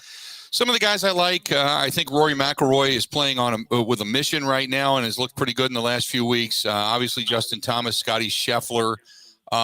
There's a couple of Jordan Spieth. Tell me a little bit about Jordan Spieth at this point, because he has had some flashes, but he hasn't been able to put it together consistently for a while now. He hasn't, but but you're right. There have been flashes, and all of a sudden he's 20 yards longer off the tee was 5 or 6 years ago when he was winning majors. That additional distance is going to help him, and he's better too than he has been in recent years. His short game is still there. He's going to again. I mean, he's going to win majors again. I think he's not quite all the way back to the Jordan Spieth when he was 23, 4 years old, and I don't know if he'll ever be that player. But he's not done winning, and this could be the week for him too. Hey, real quick before I let you go, Gary, how much of this do you think then carries over into the Open Championship, the British Open? How much, because of the European coverage of this, how much do you think this becomes contentious over there? Oh, I think it's going to be the same thing at every major, going forward. And the big question is, what's the Masters going to do about, Dustin Johnson and Phil Mickelson, former champions, and Bubba Watson, if he goes over there? Are they going to let the former champions come back, be able to go to the champions dinner? It's going to be really interesting what happens with Augusta, how they handle this. That's yeah, and Augusta's got their own set of standards. That's fantastic. Gary, great stuff as always, man. I appreciate it, pal. We'll talk soon. All right, Bill, take care. There you go. Gary D'Amato, Wisconsin golf analyst to wisconsin.golf. That's wisconsin.golf. And you can find him over on Twitter and follow him at Gary D'Amato Golf, at Gary D'Amato Golf. Great stuff. That's, Ben, what do you think Augusta does? If you had to be a betting man and say, I think Augusta says this about the Live Tour players, do they allow Mickelson and Johnson and those guys and Bubba, do they allow them back? Or do they say, you can come back for the Champions Dinner, but you're not allowed to play? Or do you just say, it's our tournament, screw everybody in the rest of the world, this is what we're going to do? I don't think they let them back. I don't either. It is a pure invitational in every sense of the word. So they have the power to do it. The crazy part is 7 of the last 13 winners are on the Live right now. Mm-hmm. So that's not just 1 or 2 guys. Right. That's Phil, DJ, Patrick Reed, Sergio, Bubba, Charles Schwartzel. That's pretty much the last 15 to 20 years of Masters winners. And Sergio threw the match on the bridge as he burned it on the way out the door. No doubt. I mean, Sergio basically said, you suck, F you, talk to you later. I'm going to go play ball over here and get paid. Man. Oh, I mean, the Masters made Tiger apologize to them when all that stuff was going on years ago. Like, they are so high up on their horse in terms of everything. You bet. That I think at that point, when is it, April comes around, that this Live thing is a lot more chaotic and a lot more destructive. I think they just say, yeah, you guys are banned. Get out of here. Yeah. Brandel Chambly, the Golf Channel analyst and the author of The Anatomy of Greatness. He is the one that said, maybe somebody who's in the Golf Hall of Fame should make comments on whether or not they should be removed. Not just the media and the broadcasters, not saying much from a rookie who hasn't done much, but somebody in the Golf Hall of Fame should probably make the movement to say, the guys that are in the Golf Hall of Fame, yeah, you're gone. You can't be doing this. So it's good stuff. Good I stuff. love Brandel Chambly. He is fiery. Yeah, he is. I agree with that. Let's do this. We'll take a quick break, but we are broadcasting live. Speaking of the world of golf, we are broadcasting live at Turtleback Golf Course. We're in Rice Lake, Wisconsin, and just enjoying ourselves. I know it's a little drizzly outside. As a matter of fact, I'm kind of looking out the window. Yeah, it's barely drizzling. Cameras can barely pick it up. And everybody that came screaming in and parking their carts under the deck earlier are either back out on the golf course or upstairs imbibing, one of the two. But golfers are playing as we speak. As a matter of fact, there's a few of them cruising past the outside window right here, right now. So, and thanks to everybody watching over on the Bud Light live stream also. This portion of the program brought to you by our friends at Pella Windows and Doors of Wisconsin. It keeps the heat out in the summer, the cold out in the winter. It adds value to your home. Different finishes, different hardware, different innovations. There is no reason you can't go to Pella for a window, can't go to Pella for a bay window, can't go to Pella Windows and Doors for a sliding patio door or one of those entry door systems. They've got all kinds of different specials on all of those. They have different money off, different financing, different things to fit your budget. Check out our friends at Pella Windows and Doors of Wisconsin. Go to PellaWI.com. That is PellaWI.com, or call them 855-PELLA-WI. That is 855-PELLA-WI. Got to say thanks to our friends at Link Ford RV. Also, Todd's Ready Mix. They bring us this broadcast and bring us here and pay for us to be here and hang out with you and hang out in Rice Lake. Thanks to both of them. They've been great sponsors of the programs. And if there's something that I need to do to go over to Todd's Ready Mix and either sign my name in some cement or build myself a lawn ornament, I'll do it. Just to use Todd's Ready Mix. Good stuff. Stay tuned. More of the Bill Michaels Show is next. Ready. This is the Bill Michaels Show on the Wisconsin Sports Zone Radio Network.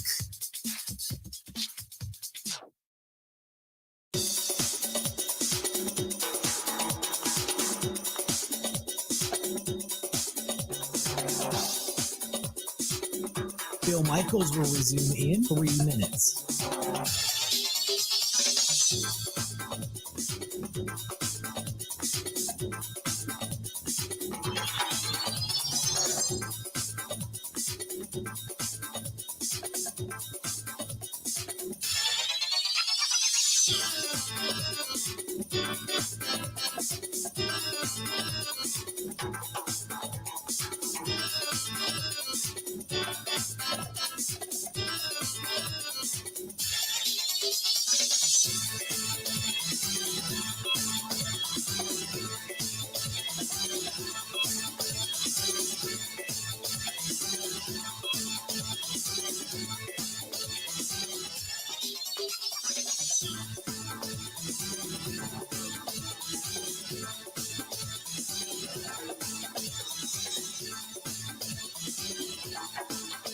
Bill Michaels will resume in 2 minutes.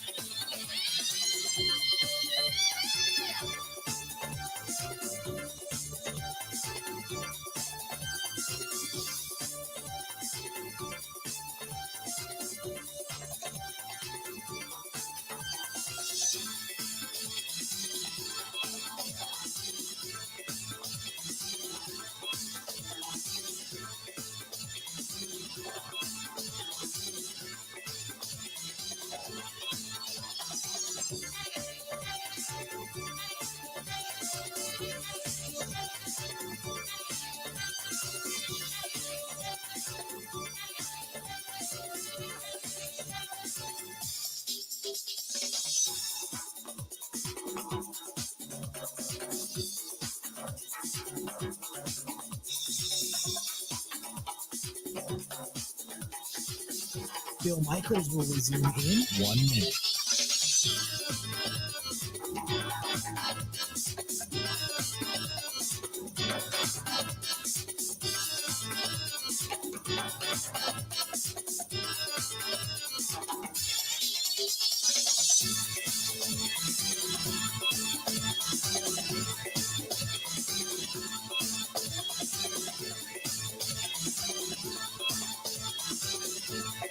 Bill Michaels will resume in 30 seconds.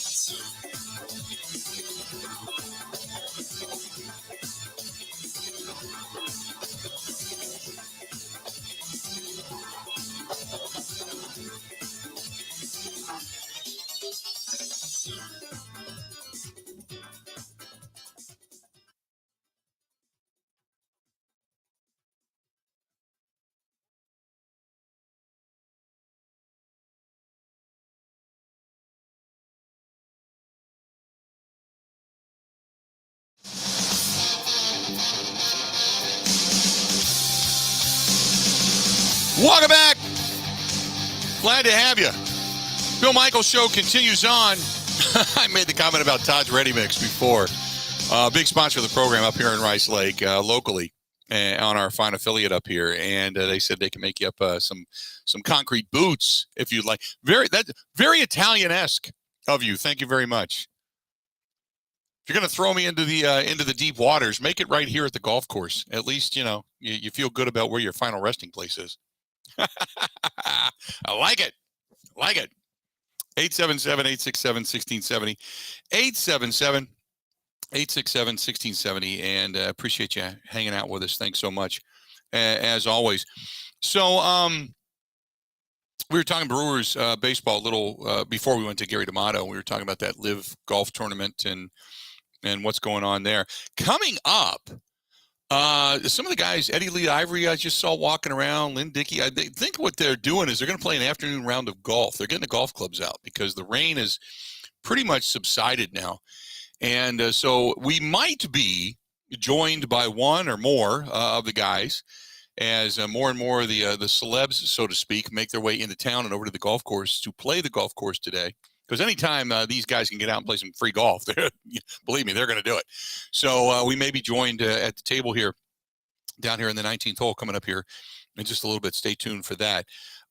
This is from talking Brewers baseball earlier. Brett says, why are we protecting the farm system so much? No regular everyday players come from it. If we have a Yount, Molitor, Thomas type, they need to be brought up. You don't have that. Let's be honest. But you protect the farm system because that's the lifeblood of your team.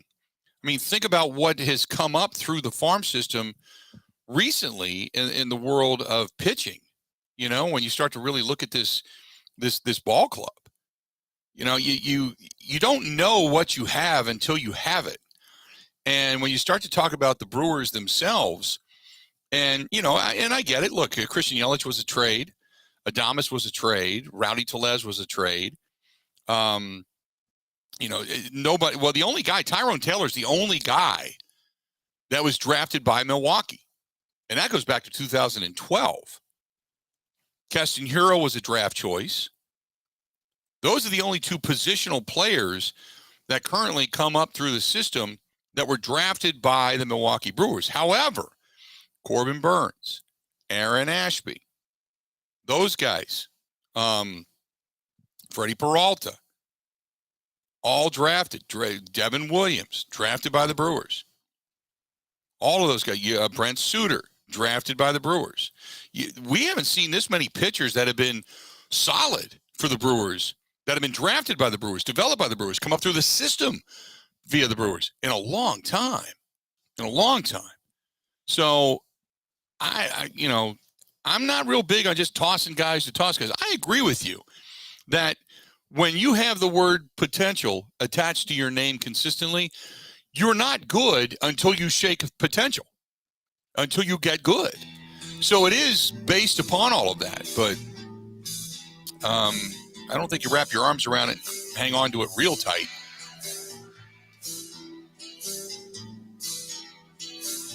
(877-867-1670). 877-867-1670. You want to hit us up, please feel free. Another hour yet to go, broadcasting live, Turtleback Golf Course here in Rice Lake. Stay tuned. More of the Bill Michaels Show next.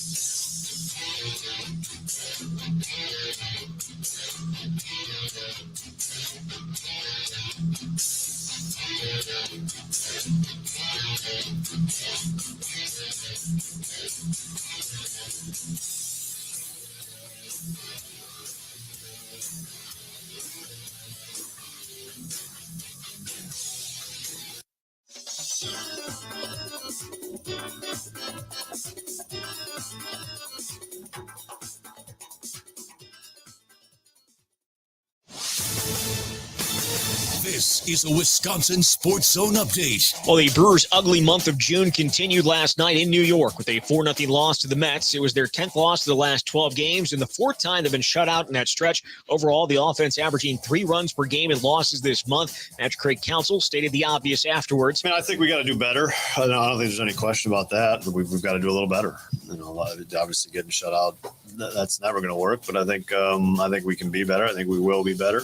yeah, I mean, this is the story. Adrian Hauser took the loss last night by giving up 4 runs, including 3 in the first inning. Milwaukee going to look to get back on track tonight out east. Send Corbin Burns to the mound. Reigning Cy Young Award winner comes in 3-4 with a 2.58 ERA.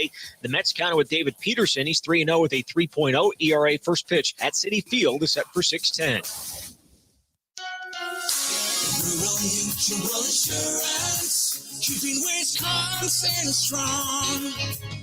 If you're interested in a rewarding career with a strong Wisconsin company, Rural Mutual Insurance is looking to add to their growing team of successful employees and agents. Apply online today at ruralmutual.com/careers.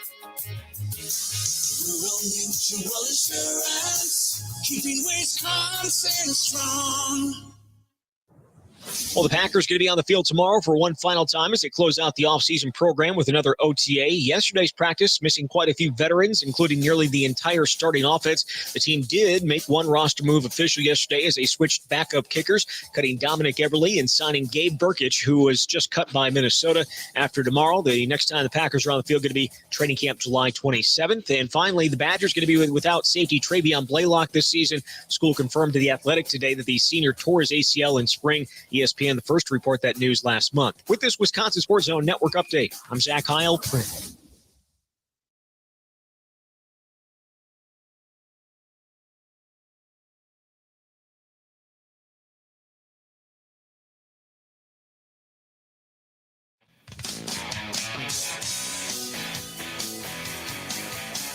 Welcome back.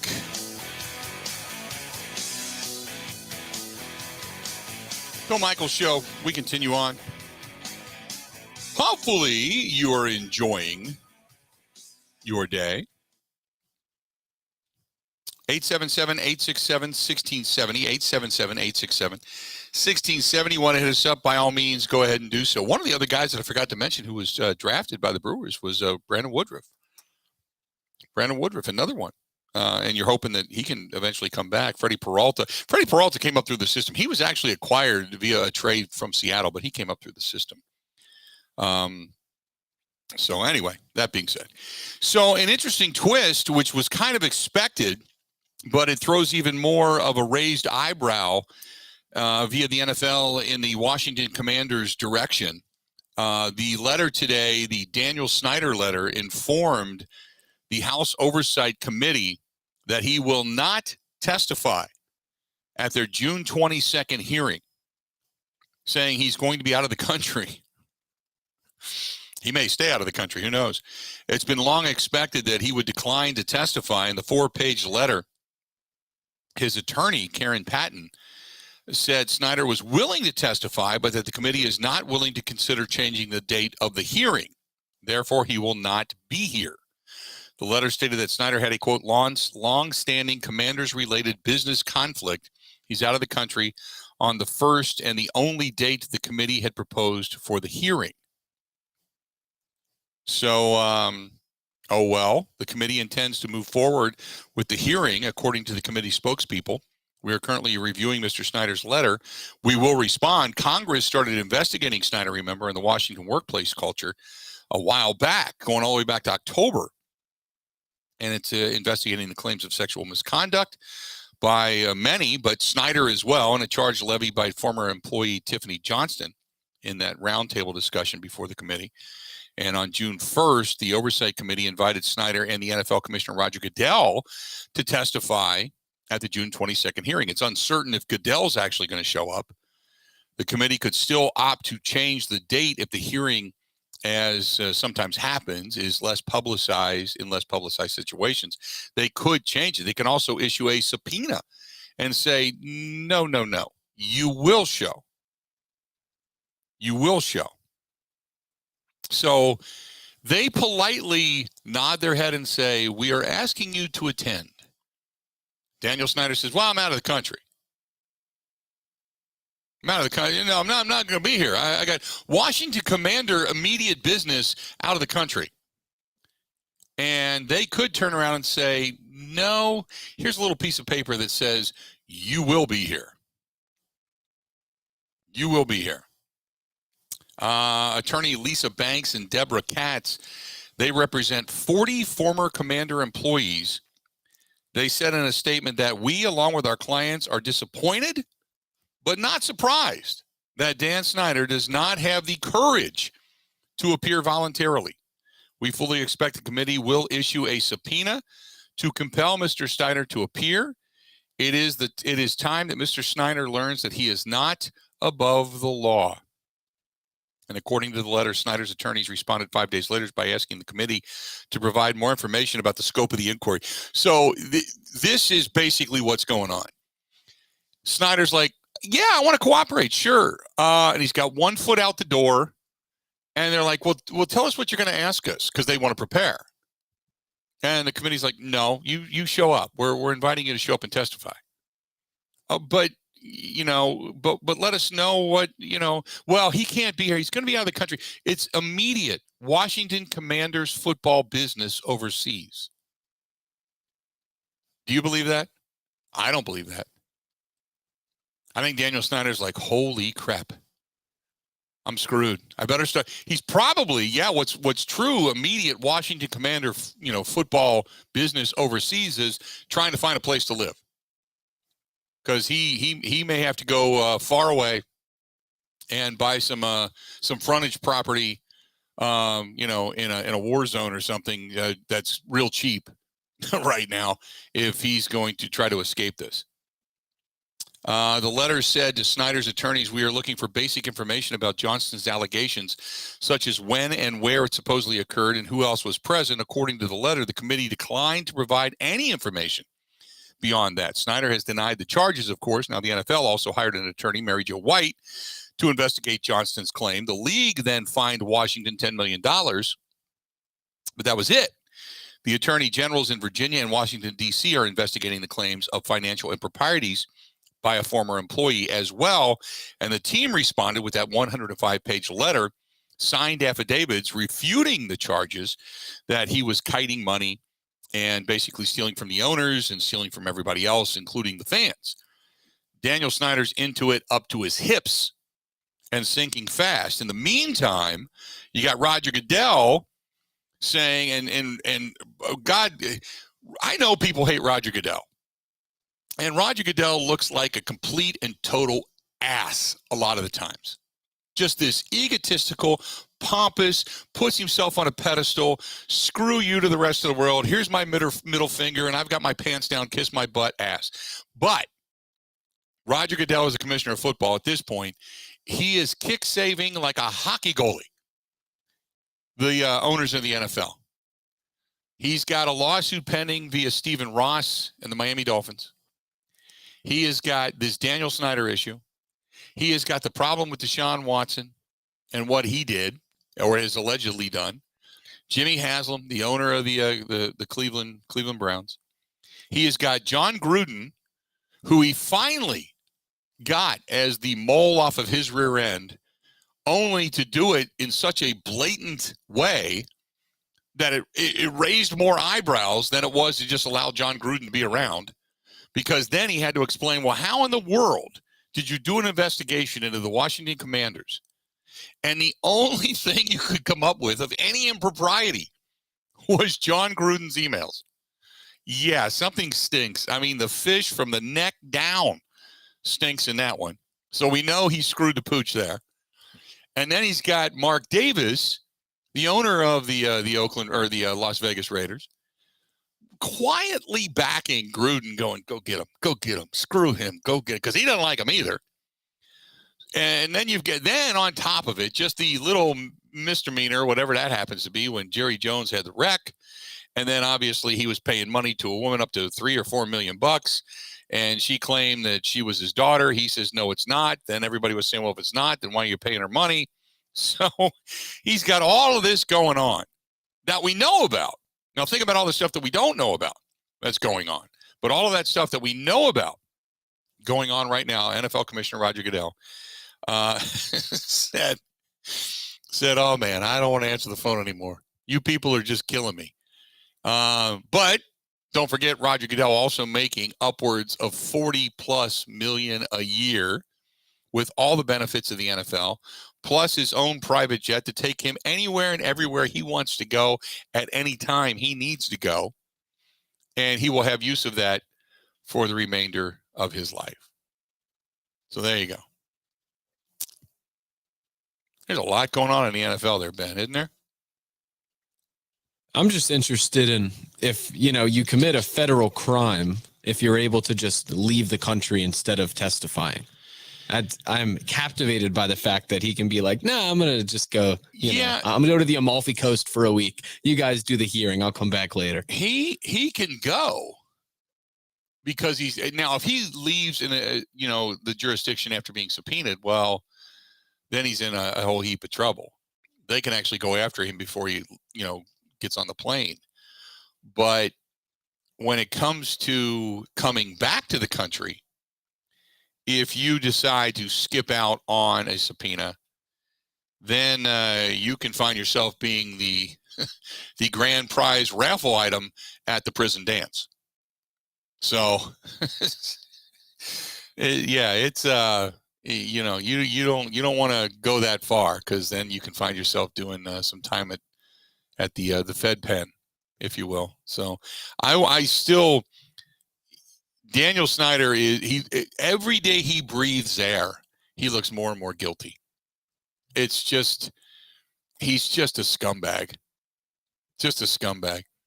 I feel like we're going to check into this story in like September, right when the season is starting, and he's going to be like in Russia, Yeah. Like he will not be America's trying to get him back. They try to get him instead of Brittany Griner, and he's like, "No, I'm not coming back." Well, I mean, don't forget, they're a week away from this hearing. I mean, if the letter goes to the committee and says, "No, we're going to be out of the country," if they decide to say, "No, you're going to be here. Here's the subpoena," then if he leaves the country, then you're right. All of a sudden, he's hanging out with Brittany Griner. Not necessarily in a Russian prison, but just kind of hanging out over there, because he's not coming back to the country unless he wants to go to jail. That's because they'll grab him at the airport. I mean, he could probably, through his people, he'll make arrangements to surrender himself at some point and then testify. But I mean, at some point he's going to have to answer to this. So which of Snyder's 4 secret foreign girlfriends do you think he's visiting on this trip? That's got to be it, right? It's I got a lot. It's the one in Croatia. Yeah, I was gonna say I got a lot of comments I can make, and I every one of them gets me kicked off the air. Who's got the largest topographical map? I would say Jerry, but I don't know how much traveling he does. Oh, Jerry does it on his yacht. Right. Jerry does it on his yacht. That's the best. Jerry's like, I go through the air, I go around the water. I got my own army. He's got a Navy and everything. Jerry's good to go. It's God. You just think about this is all swirling around the NFL. And just that's the stories that are making headlines. When you think about what you want to hear out of the NFL, you want to hear about your team going for it. You want to hear about guys that are in camp, guys that love to be there, guys that are hanging around the facility.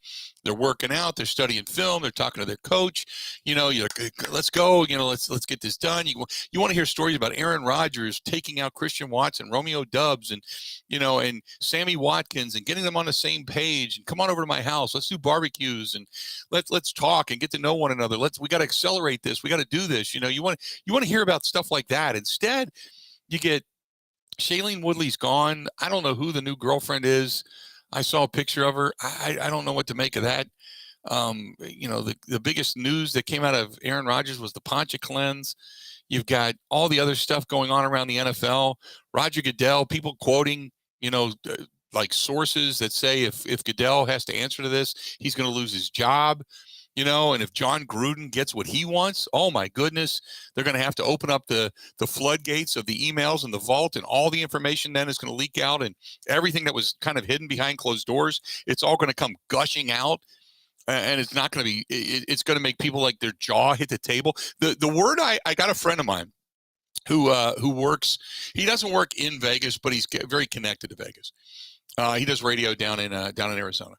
And he was telling, because I called him and I said, hey, give me the lowdown. Why is Mark Davis has been mad at the league for a long time about all the different stuff that went on with the stadiums and with the different revenue sharers and things like that. He's been pissed at Goodell for a long time for a lot of different stuff.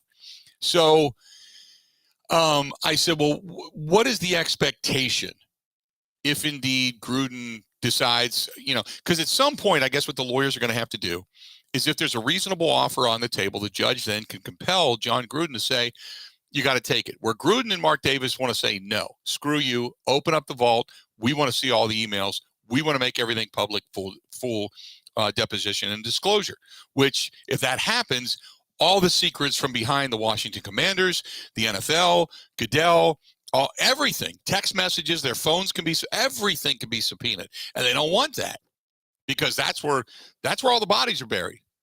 And he told me that if the information got out, people's jaws would hit the table for all the things that are said behind closed doors, all the things that are written in emails. I mean, just think about the stuff that like you would put in an email, or what you get emailed to you, what I get emailed to me. I mean, there's some things you just never want to see the light of day. The minute you get it, you're like, delete, whatever. Okay. We all have been there. We've all seen stuff like that. You would never want that stuff to be public. You just get rid of it, whether it's funny stuff, embarrassing stuff, personal stuff, whatever. You want to get rid of it. Imagine the NFL, all the inner workings of the NFL and anything having to do with the Washington Commanders, and what a scumbag Daniel Snyder is. And if you've been protecting this guy in any way, shape, or form, then you are just as liable as Daniel Snyder and the Washington Commanders are. They don't want any of this stuff to get out. So that's why Gruden and Davis are pressing so hard. But if a legitimate offer is made by the NFL, a judge then can say, look, this is a lawsuit. This isn't an investigation. It's a lawsuit, which means you have to take something that's reasonable and equitable if indeed it's looked at as a legitimate offer, which then he can compel John Gruden and his attorneys to say, we accept this, thus laying down and saying, okay, it's reasonable for what we're seeking. But, hey, man, then it would be the NFL admitting that they were wrong in some way, shape, or form, which they don't want to do. But then again, I think the larger issue for them is what's hiding behind door number 2, and that is all those emails and all that information. So it's just so incredibly intriguing. If you haven't been following it, it's just everything that's spinning around the NFL. Anyway, I digress, and I've been off on a tangent here for a little while, but it's just so compelling. 877-867-1670. If you want to hit us up, feel free to go ahead and do so. This portion of the program brought to you by our friends at Robert's Specialty Meats, downtown Waukesha, the home of the B&B. Also, don't forget, ribs on a stick, chicken skewers. The garlic parm chicken skewers are fantastic. Al Capone roast, Al Capone sausages, do a little tailgating, a little grilling, a little grubbing. Oh, you're so good. Go to Robert's Specialty Meats, Waukesha.com. That is Robert's Specialty Meats, Waukesha.com. This portion of the broadcast and our appearance here brought to you by our friends at Link Ford and RV, and also our friends at Todd's Ready Mix, right here in our own backyard. That is Rice Lake, Wisconsin. Beautiful Rice Lake, Wisconsin. Stop into either one, call either one, and tell them we sent you. They're great, great sponsors, good friends. We certainly appreciate their time. Stay tuned. More of the Bill Michaels Show right after this. This is the Bill Michaels Show on the Wisconsin Sports Zone Radio Network.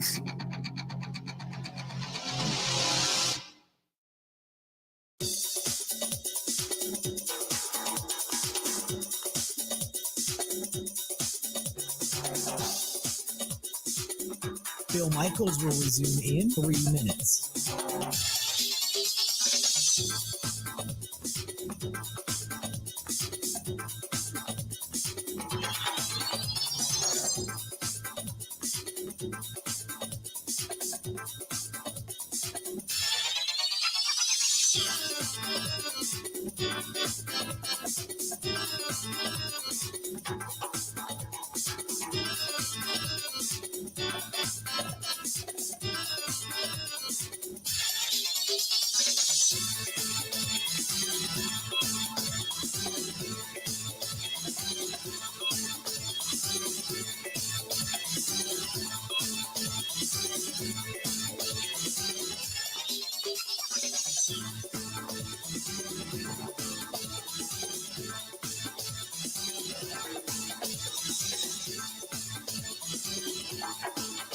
Bill Michaels will resume in 2 minutes.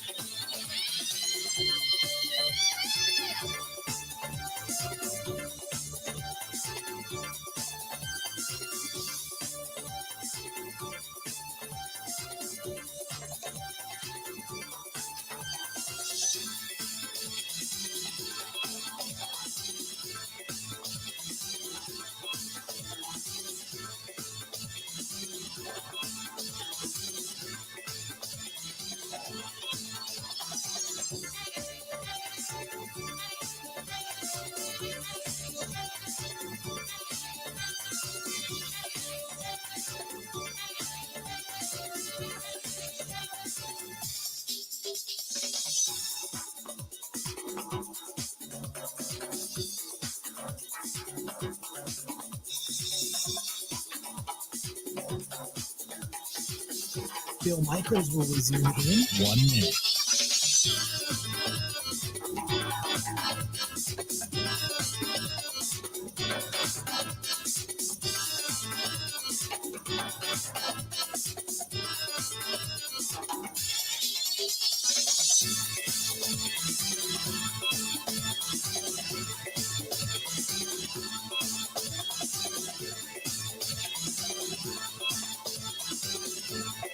Bill Michaels will resume in 30 seconds.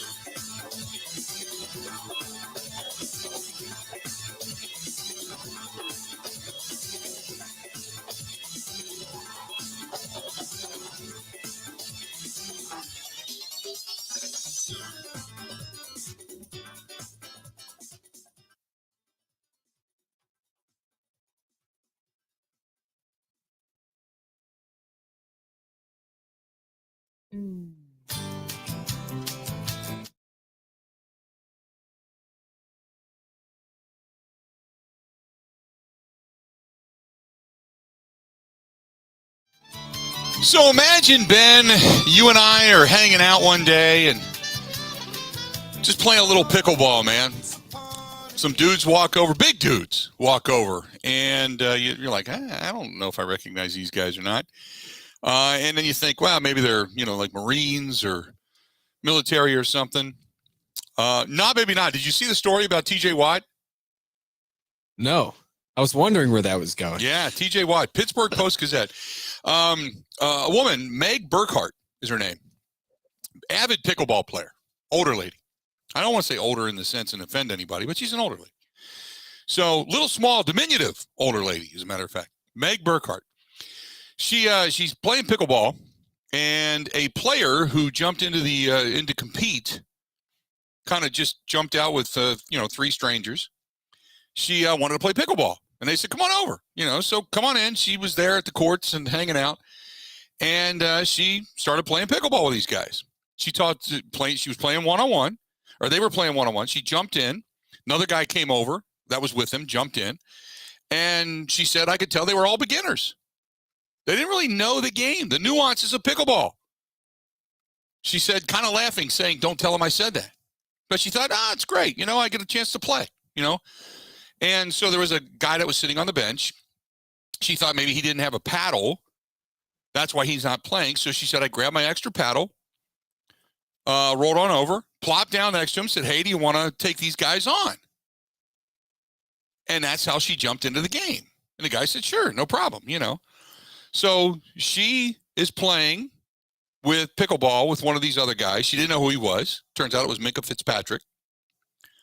And there was Alex Highsmith, the linebacker, and the other guy was TJ Watt. So she starts playing pickleball, and she's whooping their ass and takes a picture at the end of the day. And Nat, her son, puts out a tweet, the Ravioli Wizard, says, "My mom whooped some Steelers in pickleball today." She had no idea. They were Pittsburgh Steelers. None. She said she thought they were Marines. She's not a diehard Steelers fan. Didn't realize the company she was keeping. She said, "I thought something was up, though, when people started to stand around." She thought they might be Marines. And obviously, people started going, "Hey, wait a minute. I don't know who the chick is, but there's 3 Pittsburgh Steelers out there playing pickleball with some tiny lady." And sure enough, It was this Meg Burkhart, and she took a picture after the game with the guys. They're all holding their pickleball rackets. But, yeah, pickleball has increased in popularity. And obviously a lot of, and as a matter of fact, I think it was Chris Middleton. Was it Chris Middleton was just shown playing underneath like the overpass in downtown Milwaukee or something like that? If I'm not mistaken, playing pickleball. I think he just was shown by the Bucks or something. But that being said, this Meg Burkhart, she jumped in with a bunch of big dudes, started playing pickleball, whooped their ass, took a picture with them, and now she's famous because it was TJ Watt, and JJ reposted it and all that kind of stuff. And so, yeah, how cool is that? You know, you're just out there just kind of hanging out. And the fact that she had the spunk to approach them, it wasn't like they walked up on her and said, you know, hey, can we jump into a pickleball game? She was just looking to play a game. She's like, these guys, they don't look very good. She said they looked like they were beginners, and then laughed and said, don't tell them I said that. That's awesome. Just hanging out. Old lady jumps into the game, starts whooping your ass. That's fantastic. Now, this might be a wildly ignorant statement. Yes. And if I preface it with that, then you know it's not going to be answered. Then you can be as ignorant as you want to be. Once you say that, the cat's out of the bag, you can be a moron. Well, and I know it's not going to be accepted well, but isn't pickleball just old people tennis? Pretty much. Is it the same rules, the same everything? It's old people ping pong. Just don't run? Yeah, it's old people ping pong. All right. That's kind of that went over better than I thought. Yeah, no, you're right. It's old people ping pong. No problem there. Good with that. You are correct. 877-867-1670. I just thought that was a cool story. I was reading it and I thought, yeah, that's pretty cool. Lady doesn't even know who she's playing with. Just goes over, jumps in. Next thing you know, she's famous. Or at least she goes viral to the point because she's playing pickleball with dudes that she thought were Marines. Turns out they're not. That's cool. Like that. 877-867-1670. 877-867-1670. You want to find us, please feel free. Go ahead and do so. Again, 877-867-1670. This was another story I thought was interesting. The White Sox closure. Did you read the story about Liam Hendricks? No. I was going through kind of my list today of just things I wanted to catch up on. And when I travel, you know, when I'm at home, I got stuff to do. You're cutting grass, you're, you know, just doing stuff around the house. Or you're going out and doing meetings or seeing friends or, you know, whatever. You get into a routine. When I'm on the road, I don't do a whole lot. I do like to explore. I'll go places, you know, I'll go to like a local bar or a restaurant or something like that. But for the most part, it's my opportunity to sit in the hotel room and work. And I get a lot of work done when I'm on the road. So I was reading this morning in trying to finalize a contract with the White Sox, going back to last year. After 5 seasons in Oakland, Liam Hendricks, he wanted to know a certain piece of information about the team had nothing to do with the money or the length of his deal. He said it wasn't a demand. It was just a simple question. Do you guys, meaning the team, have a pride night? And said, and if you don't, that will be something we need to look into working out, making sure that we can handle it, because I don't want to go necessarily to a team that doesn't do it. So he wanted to make sure that teams that he was talking to about a contract had a pride night. Season over on June 23rd when the Baltimore Orioles came to town. The White Sox had one. Hendricks is currently on the injured list with a right forearm strain. Said when he raised the pride flag last year, the feedback he received on social media was horrendous, he said. He said he can only imagine somebody doing it and actually having to go through it themselves with already feeling slightly ostracized in a clubhouse where you don't know whose people, where people's allegiances lie. That's scary, though, and it's a scary world. So anyway, the White Sox are in Anaheim next week for the Los Angeles Pride Night going on in late June. But he said it's just something I believed in. The biggest thing is making sure that hopefully it starts more of a trend of other people willing to do it, and that the more people that are willing to do it, the more people are willing to come out physically and publicly. I'm fine with this, and I'm hoping it strengthens the resolve of those people. So he basically said, look, if you don't have a pride night, I don't want to play for you. But that's just a weird question. It's just something that's just close to it. It would be kind of like walking in and saying, do you support this charity? Do you support this? Like myself, do you support veterans? Do you support animal shelters? Do you support, that kind of thing? That's what he wanted to know. And it wasn't a negative. It wasn't like he was saying, if you have a pride night, I don't want to play for you. This was the opposite. It was, if you don't have a pride night, I don't want to play for you, or we're going to have to work it out to where you have one, or I'm not coming. But Liam Hendriks of the White Sox said that was one of the qualifications he had for teams when he was going through free agency was, do you have a pride night?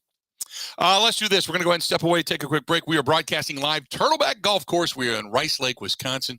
Our great sponsors, our buddy Gino and the whole gang down at Calderon Club in San Giorgio. Thank to them for being a part of this and allowing us to do this and be part of these broadcasts, these live broadcasts on site in so many different places. And they pair up the dishes down there, the Bill Michaels Pizza and the Bill Michaels Special with our friends from Cider Boys as well. They pair it all up down there, and they get you going at San Giorgio Calderon Club, downtown, Old World 3rd Street, downtown Milwaukee.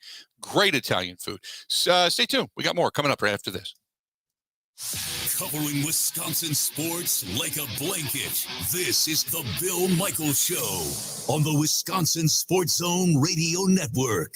Things in Wisconsin that are meant for each other. Beer and brats. Now you're talking. Chicago and playoff losses. Delicious. Sunshine in Pella windows. Gina Della from Pella. 44% more natural light enters your home when we install our innovative hidden screen. Available exclusively on Pella 250 series single hung, double hung, and sliding windows. It's super easy and sleek. The window screen folds away when closed, keeping it clean from the elements and preventing bugs from entering your home thanks to a tight seal. Best of all, you and your home get to bask in all of that extra sunlight. Yeah, but the wear and tear from opening and closing screens. It was designed and tested to last 9,400 cycles, the equivalent to opening and closing it every day for 25 years. Man, that's got to be expensive. Choose 0% financing for 72 months or a free upgrade to the hidden screen in our 250 series. Whoa, I need to jump on that now. Visit PellaWI.com today. Certain restrictions apply. See Pella Experience Center for details.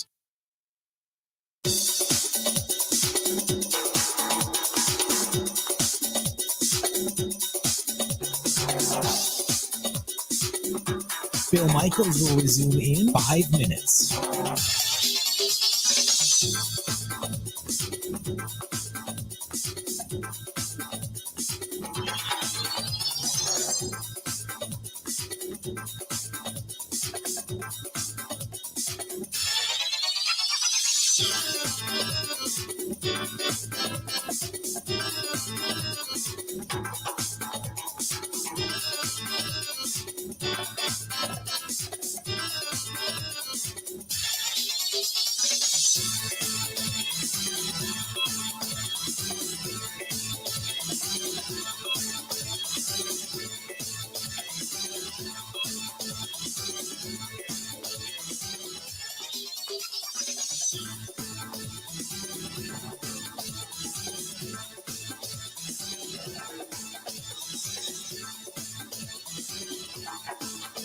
Bill Michaels will resume in 4 minutes.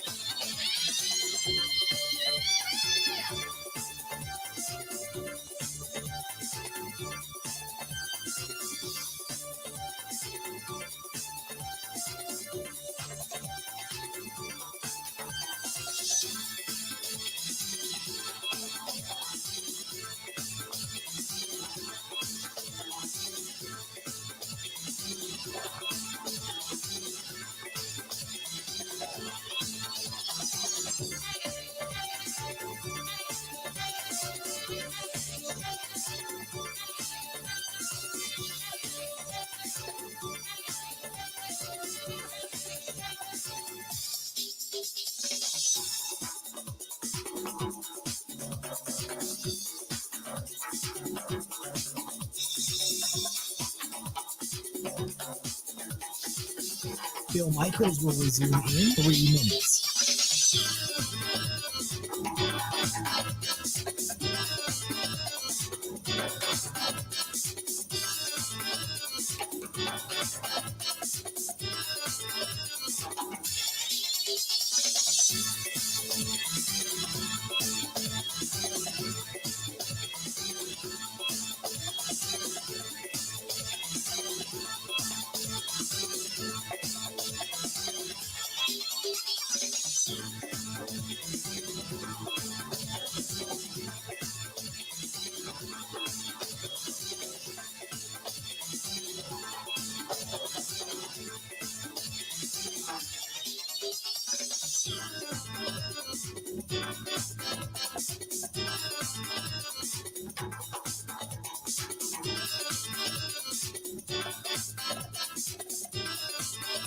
Bill Michaels will resume in 2 minutes.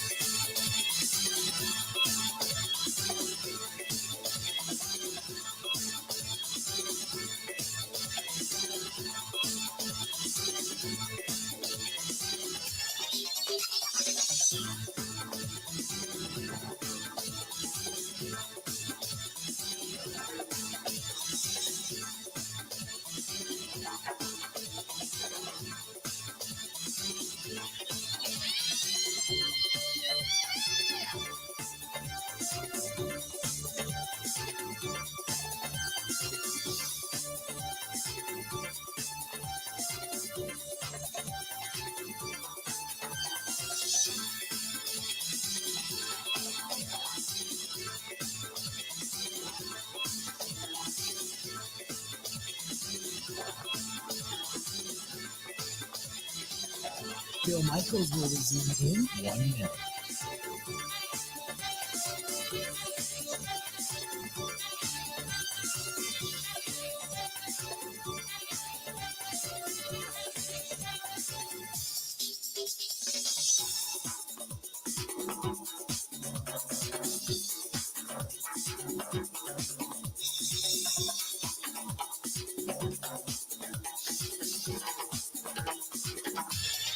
Bill Michaels will resume in 30 seconds.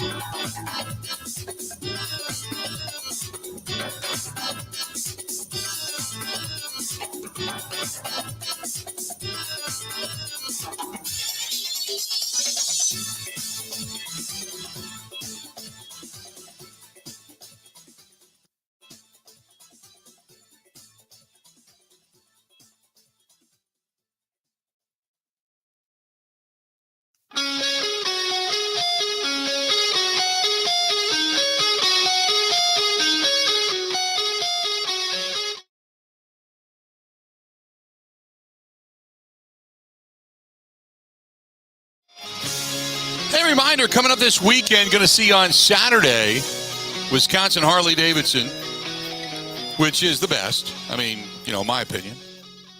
And go to wishd.com. But they got a ride going out of there on Saturday morning. And after that, the ride concludes. It's for our heroes, veterans. It concludes at our friends at Boondocks. And Boondocks, great place to go. Really looking forward. I haven't ever done this ride, so it's something new to me, but it's going to end up in County Road K out in Oconomowoc. That's Boondocks Barbecue, Burgers, and Brews. And huge, they're going to put a stage there, Breaking Cadence. The band is going to be playing. Sit out on the patio, enjoy yourself after the fact. They've got barbecue, they've got food, they've got some beverages, they've got fun, and it's all for an incredibly worthy cause. So if you're looking for a good ride going out this weekend, check out our friends at Wisconsin Harley-Davidson. That's where it starts. And then from there, it ends up in Boondocks out at Barbecue, Burgers, and Brews on County Road K in Oconomowoc. So I'm really looking forward to that. So, Ben, did you read that now the USGA is saying, well, this tournament, okay, we're going to let it slide. But did you see where they said come future tournaments, they may say if you're on another competing tour, meaning the Live Tour, that, yeah, you're probably not going to be welcome. Did you see that? Yeah, there was a long, drawn-out question about all of the qualifications. At the end, it says, do you think it's going to be harder for these people to find themselves into the Open? And the guy just said, yes. Yeah. Yeah, saying they've had many conversations with organizations that run majors. Phil Mickelson said he doesn't want to keep those conversations private, but looking forward to playing in the U.S. Open. In the meantime, the U.S. Open has basically been saying that, yeah, we're going to make it very difficult for these guys to be able to come back.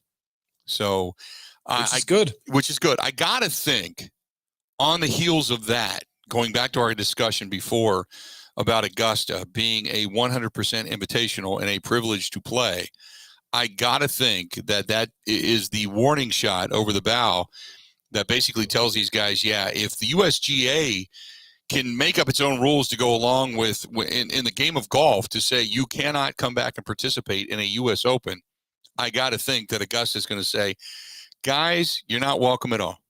Don't come here. Don't call us. Lose our number. Oh, by the way, we kept your jacket, the trophy.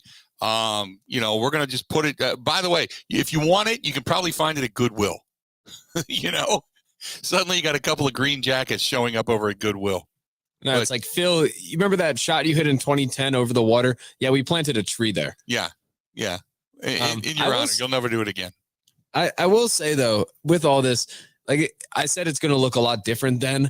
I wonder how many of the top 50 in the world go to the Live, because the Masters is the smallest field of all the majors, and they rely so heavily on the top of it, where in the event that a lot of the top guys, like from now that we don't think will go, if they all go, I wonder if the Masters is the one tournament that actually says, for the sake of competition, because we think we're the best at everything, we'll just let them all come. The Masters doesn't care. They just don't care. Remember the year that they were going to boycott and they were going to protest outside and they were going to contact sponsors, and sponsors were putting pressure on the Masters, and the Masters looked at them and went, "Up yours. We don't need you. Go away." And they paid for it themselves. They just don't. They don't care. They don't need sponsors. They're the ones that started golf without commercials, because that was the year that they said, "Fine, we'll do it ourselves." And that's what they did. CBS still find a way to mess that up and have commercials on every single important shot. Yeah. And then they go to that little screen thing that so many different, places do now. God, they do it in between innings now, or during an inning now during Brewers games. People talk about what's wrong with golf, grand scheme of things. It's literally just that and the schedule. But it is the fact that they run ads on the 72nd hole of a major. I cannot get over it. And then Faldo talks over it anyway. Right. I can't stand that production. That's a whole other topic for another day. I did forget, though, actually going backpedaling again, why the Masters will not let the Live guys come ever is because, do you know what the Live sold at their first event? Pimento cheese sandwiches. Oh my God. Okay. Not happening. Slap in the face. Oh, speaking of that, did you see Greg? I didn't read this story recently. And this is from a couple of weeks ago. I didn't see that. Did you see Greg Norman went after Jack Nicklaus, called him a hypocrite? Yeah. I was reading a little bit of that too. Yeah, that was mixed up in all the shots thrown around. Yeah. People tend to forget about that. But yeah, Greg Norman went after him. So it's not going to stop anytime soon. It's great for our business, but yeah, the USGA said, yeah, it's not gonna happen. Nathan says, any sightings of Lynn Dickey yet? I did see Lynn. He walked by. He held up a finger like he'll be back in a minute. And he never came back. So if we don't get him today, we'll be getting him tomorrow for sure. But regardless, we're having a lot of fun here. So anyway, he said, when are you going to swing by Viroqua soon? Somebody's got to come down and give Ernie a bunch of crap. Ernie's been trying to get me to come down there and play I don't know what the golf course is. I don't want to screw it up, but he's been trying to get me to come down there and play golf because Kristen picked up golf last year and he wants us to come down and play golf. Quite frankly, I'll be honest. I think he just wants me to come down to bring Kristen so he can see Kristen play in the golf attire, but that's just, a whole another story for another day. But we got to get back down there. We'll get back down there relatively soon, hopefully soon. Also, this one is from, who is this one from? From Jason, who said, how would you fix the Brewers offense and can the Brewers season be saved? Well, let me say this. First of all, to fix it, I think you need to get healthy. You worry about fixing it after you get your guys back. That's when you worry about fixing it. As far as being saved, I don't think it's being threatened. The only thing that's going to threaten the Brewers season is going to be injury. That's it. I don't think anything else is going to threaten them, to be honest with you. So I'm good with that. I know they're 2.5 games back and things have not been great in the last couple of weeks. I understand, but I don't think their season is in jeopardy. I think if anything, they're just kind of riding this out and kind of treading water until, they come back. So until they get their guys healthy again. That's just my opinion, but it is what it is. So there you have it. Let's do this. We're going to step away, take a quick break. We'll come back. We got one more break, one more segment coming up.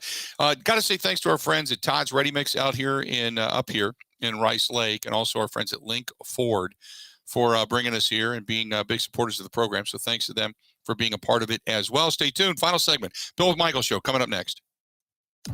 Covering Wisconsin sports like a blanket. This is the Bill Michaels Show on the Wisconsin Sports Zone Radio Network.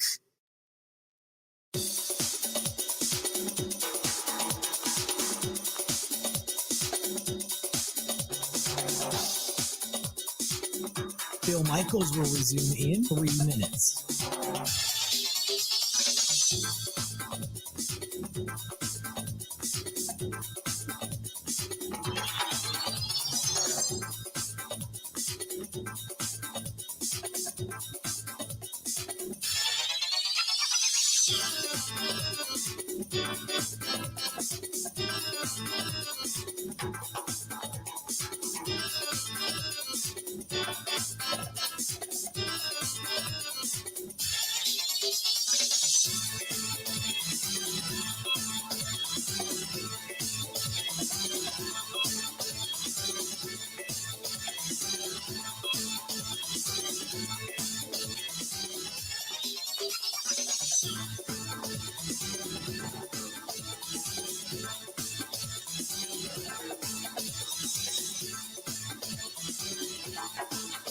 Bill Michaels will resume in 2 minutes.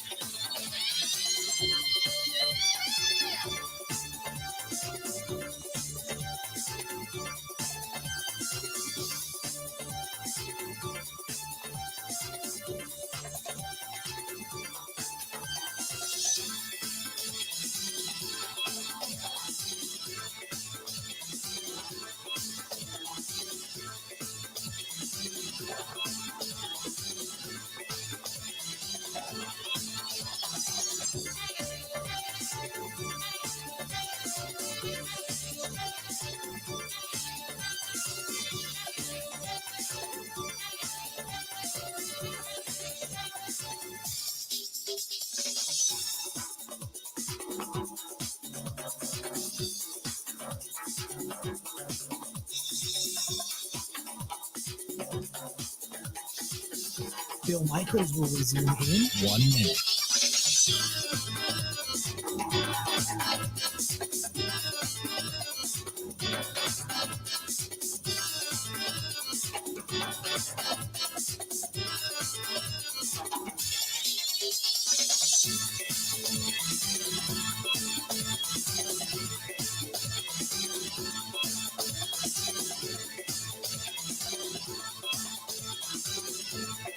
Bill Michaels will resume in 30 seconds.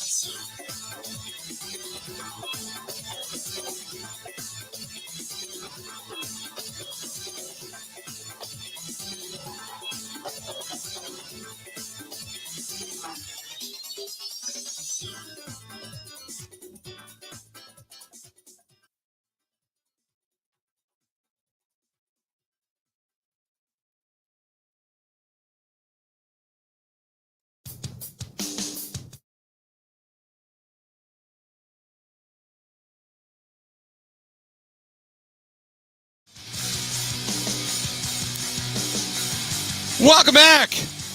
Broadcasting live. We are at Turtleback Golf Course here in Rice Lake. Big puffy clouds going by. It just looks a little rains on the horizon. We're probably going to get a little bit more. And then it's supposed to clear up all throughout the night. And tomorrow for the 2022 Rice Lake Celebrity Charity Classic, it is supposed to be beautiful here tomorrow. So really looking forward to all the fun and frivolity that goes along with this tournament. In a recent article posted by Pete Prisco of CBS Sports, he ranked the top 100 players heading into the 2022 season. And the list filled with Raiders, including Max Crosby, Darren Waller, and Chandler Jones. But the player that was ranked the highest by Prisco was Davante Adams. Davante Adams, the new number one receiver in Las Vegas, coming off a career year in catches and yards, but now he's going to be playing with Derek Carr rather than Aaron Rodgers. Going to be interesting to see how it impacts his numbers. As Prisco mentioned, the only concern about Adams is going forward is how he's going to produce with somebody other than Aaron Rodgers. But comes in at number 11. Number 11 on the top 100 players in the National Football League this season. So Devontae Adams, highly ranked, highly rated, and obviously getting the accolades, but the Green Bay Packers without the number 11 overall player in the NFL going into the season, which we all knew, but now it's just to put some more emphatic stamp on things. And then one of the other things that I wanted to mention is there's a push on by many players. George Kittle of the 49ers pushing this as well. They want, since they've gone to a 17-game season, players want not one but 2 bye weeks. 2 bye weeks. And I know this has been something that's been talked about a lot, but he said it takes a huge physical toll on us. And like 17 games is a lot. It's a lot of games with 1 bye, whether it's week 4 or by week 11. I'm advocating for 2 bye weeks. Now, would 2 bye weeks work? The idea of 2 bye weeks in the NFL, it's not inconceivable back in 1993 to extend the season for the new television deal. It also had given at one point 2 bye weeks, going back to then Commissioner Paul Tagliabue. However, the experiment failed partly because of how the byes were divided up and partly because of its effect on television schedules, because we all know it's about the money. Entire divisions took their bye weeks at the same time in 93, which completely negated the intrigue of rivalry games. So the NFL also didn't separate the bye weeks over the course of the season. So some teams would have a couple of bye weeks over a 4-week stretch. The league also at that time, though, only had 28 teams. So it's kind of a weird scenario here. But here's the thought, that if you have 2 bye weeks, you then will extend the season yet another week. Where is the push going to come? The NFL has never wanted to start on Labor Day weekend, but that would be the push, because we all know that's the last blast of summer. Kids are getting ready to go back to school if they're not back to school already. That's kind of the last big push, and the NFL does not want to encroach upon that, and to be there on Labor Day Sunday and Monday. College football is there on Saturday, but the NFL has never wanted to push into that Labor Day weekend. But if they would go to 2 bye weeks in this 17-game schedule, they would not push the season back another week and push back the Super Bowl yet another week. What they would then do is turn around and start the season a week earlier into Labor Day. Now, Ben, I got to admit, I'm not a fan of starting the season a week earlier. Are you? Well, definitely not. Only for the reason that Wisconsin plays Illinois State, and I've been waiting to watch the Redbirds play football for 75 years, and this is finally my time to do it. I'm looking for some in-depth philosophical discussion, and you give me a craptastic take like that. Oh my God. Yeah. I just don't think, look, the NFL is always going to get viewers. I don't think there's any doubt about that, but I just don't think it's good. I don't get me wrong. I'm not against 2 bye weeks because I think teams need it. I agree with George Kittle. It's a long, grueling, physically demanding season. But, and granted, with some teams that get national games, such as a Monday night game or a Thursday night game, and then you don't have another game for, a week or whatever, you get that Monday night, then, okay, you kind of understand that you get an extra 10 days in there to recoup a little bit. But if they add another bye week, they're going to push it up into the Labor Day weekend. And I don't know. I think overall it would hurt their ratings because I don't think people are ready to concede to football on Labor Day weekend. I think that's your last blast of summer. The 3 big holidays via summer are Memorial Day, getting into summer, July 4th, hot dogs, apple pie, baseball. Then you've got your unofficial midway point, and that's the All-Star break. And then obviously you're in training camp and such in summer. but your last blast of summer is kind of Labor Day weekend.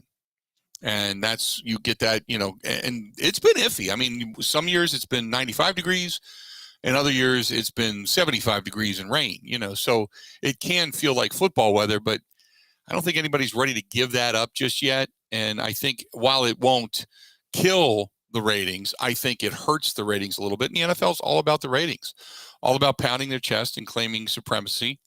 And I understand that. And I would not, effort to take that away from them. But players getting 17-game seasons, that's a long time. And I can't imagine the NFL ever going. I know they want that 18-game season. They want to balance it out. I get it. Where are you going to put it? You're going to push back the Super Bowl again another week? Do you want the Super Bowl to be look, to have playoff football through January is not terrible. But do you want your NFC and AFC championship games to be played the first week of February, when that's about as brutal of weather as weather can be? December, you're getting into snow, you're getting into cold weather. I get it. January, it's cold. But February seems to be the most brutal month of all for cold weather, nasty weather stuff. Do you really want that? Do you want the NFL? Then again, we're all hibernating. We're all inside. We've got pitchers and catchers haven't reported yet. The NBA season's cranking, but they haven't got to the All-Star break yet. Hockey season's in mid-form. I get it. But we're all inside. Does the NFL really want to extend the season by yet another week, pushing it in that much deeper into February and having the Super Bowl on the third weekend of February? Although it wouldn't be terrible, because the same weekend that pitchers and catchers are reporting would be the same weekend that you'd be kicking off the Super Bowl and thus ending football season and officially then beginning baseball season. You would basically have no overlap of downtime anymore. So I just can't see them pushing it forward into Labor Day weekend. So anyway, that's another discussion for another day, but it's something that's being suggested by many players, and George Kittle, the latest to speak out about that. So that being said, it is about time for us to get out of here. Thanks to the staff and management of Turtleback. Fantastic people. And I will be back here again tomorrow, having a lot of fun. And tomorrow we are loaded tomorrow. Wayne Larrivee, Mike Clemens. Going to talk to both of those guys. And tomorrow on the program, yes, I have been given the thumbs up. We will talk with Lynn Dickey, Charlie Whitehurst, or David Whitehurst, I should say, Willie Buchanan, Paul Kaufman, Marv Fleming, Tiger Green, Don Horn, Eddie Lee Ivory, Kenny Sanders, the Bulldog, former Brewer, Paul Krause, the NFL Hall of Famer, Scott Studwell, the Hall of Fame linebacker. Got them all hanging out with us tomorrow. Broadcasting live up here at Turtleback Golf Course. Beautiful Rice Lake. Thanks to our friends at Link Ford up here. They do a great job, great sales, great service. I know inventory's tight, but damn it, get in there. If you're looking for a new vehicle, they're willing to work with you. And don't forget about our friends, if you got a landscape project of any kind, our friends at Todd's Ready Mix. Good people up here as well. So we talk again tomorrow. Time for us to go. Have a good one. Whoop!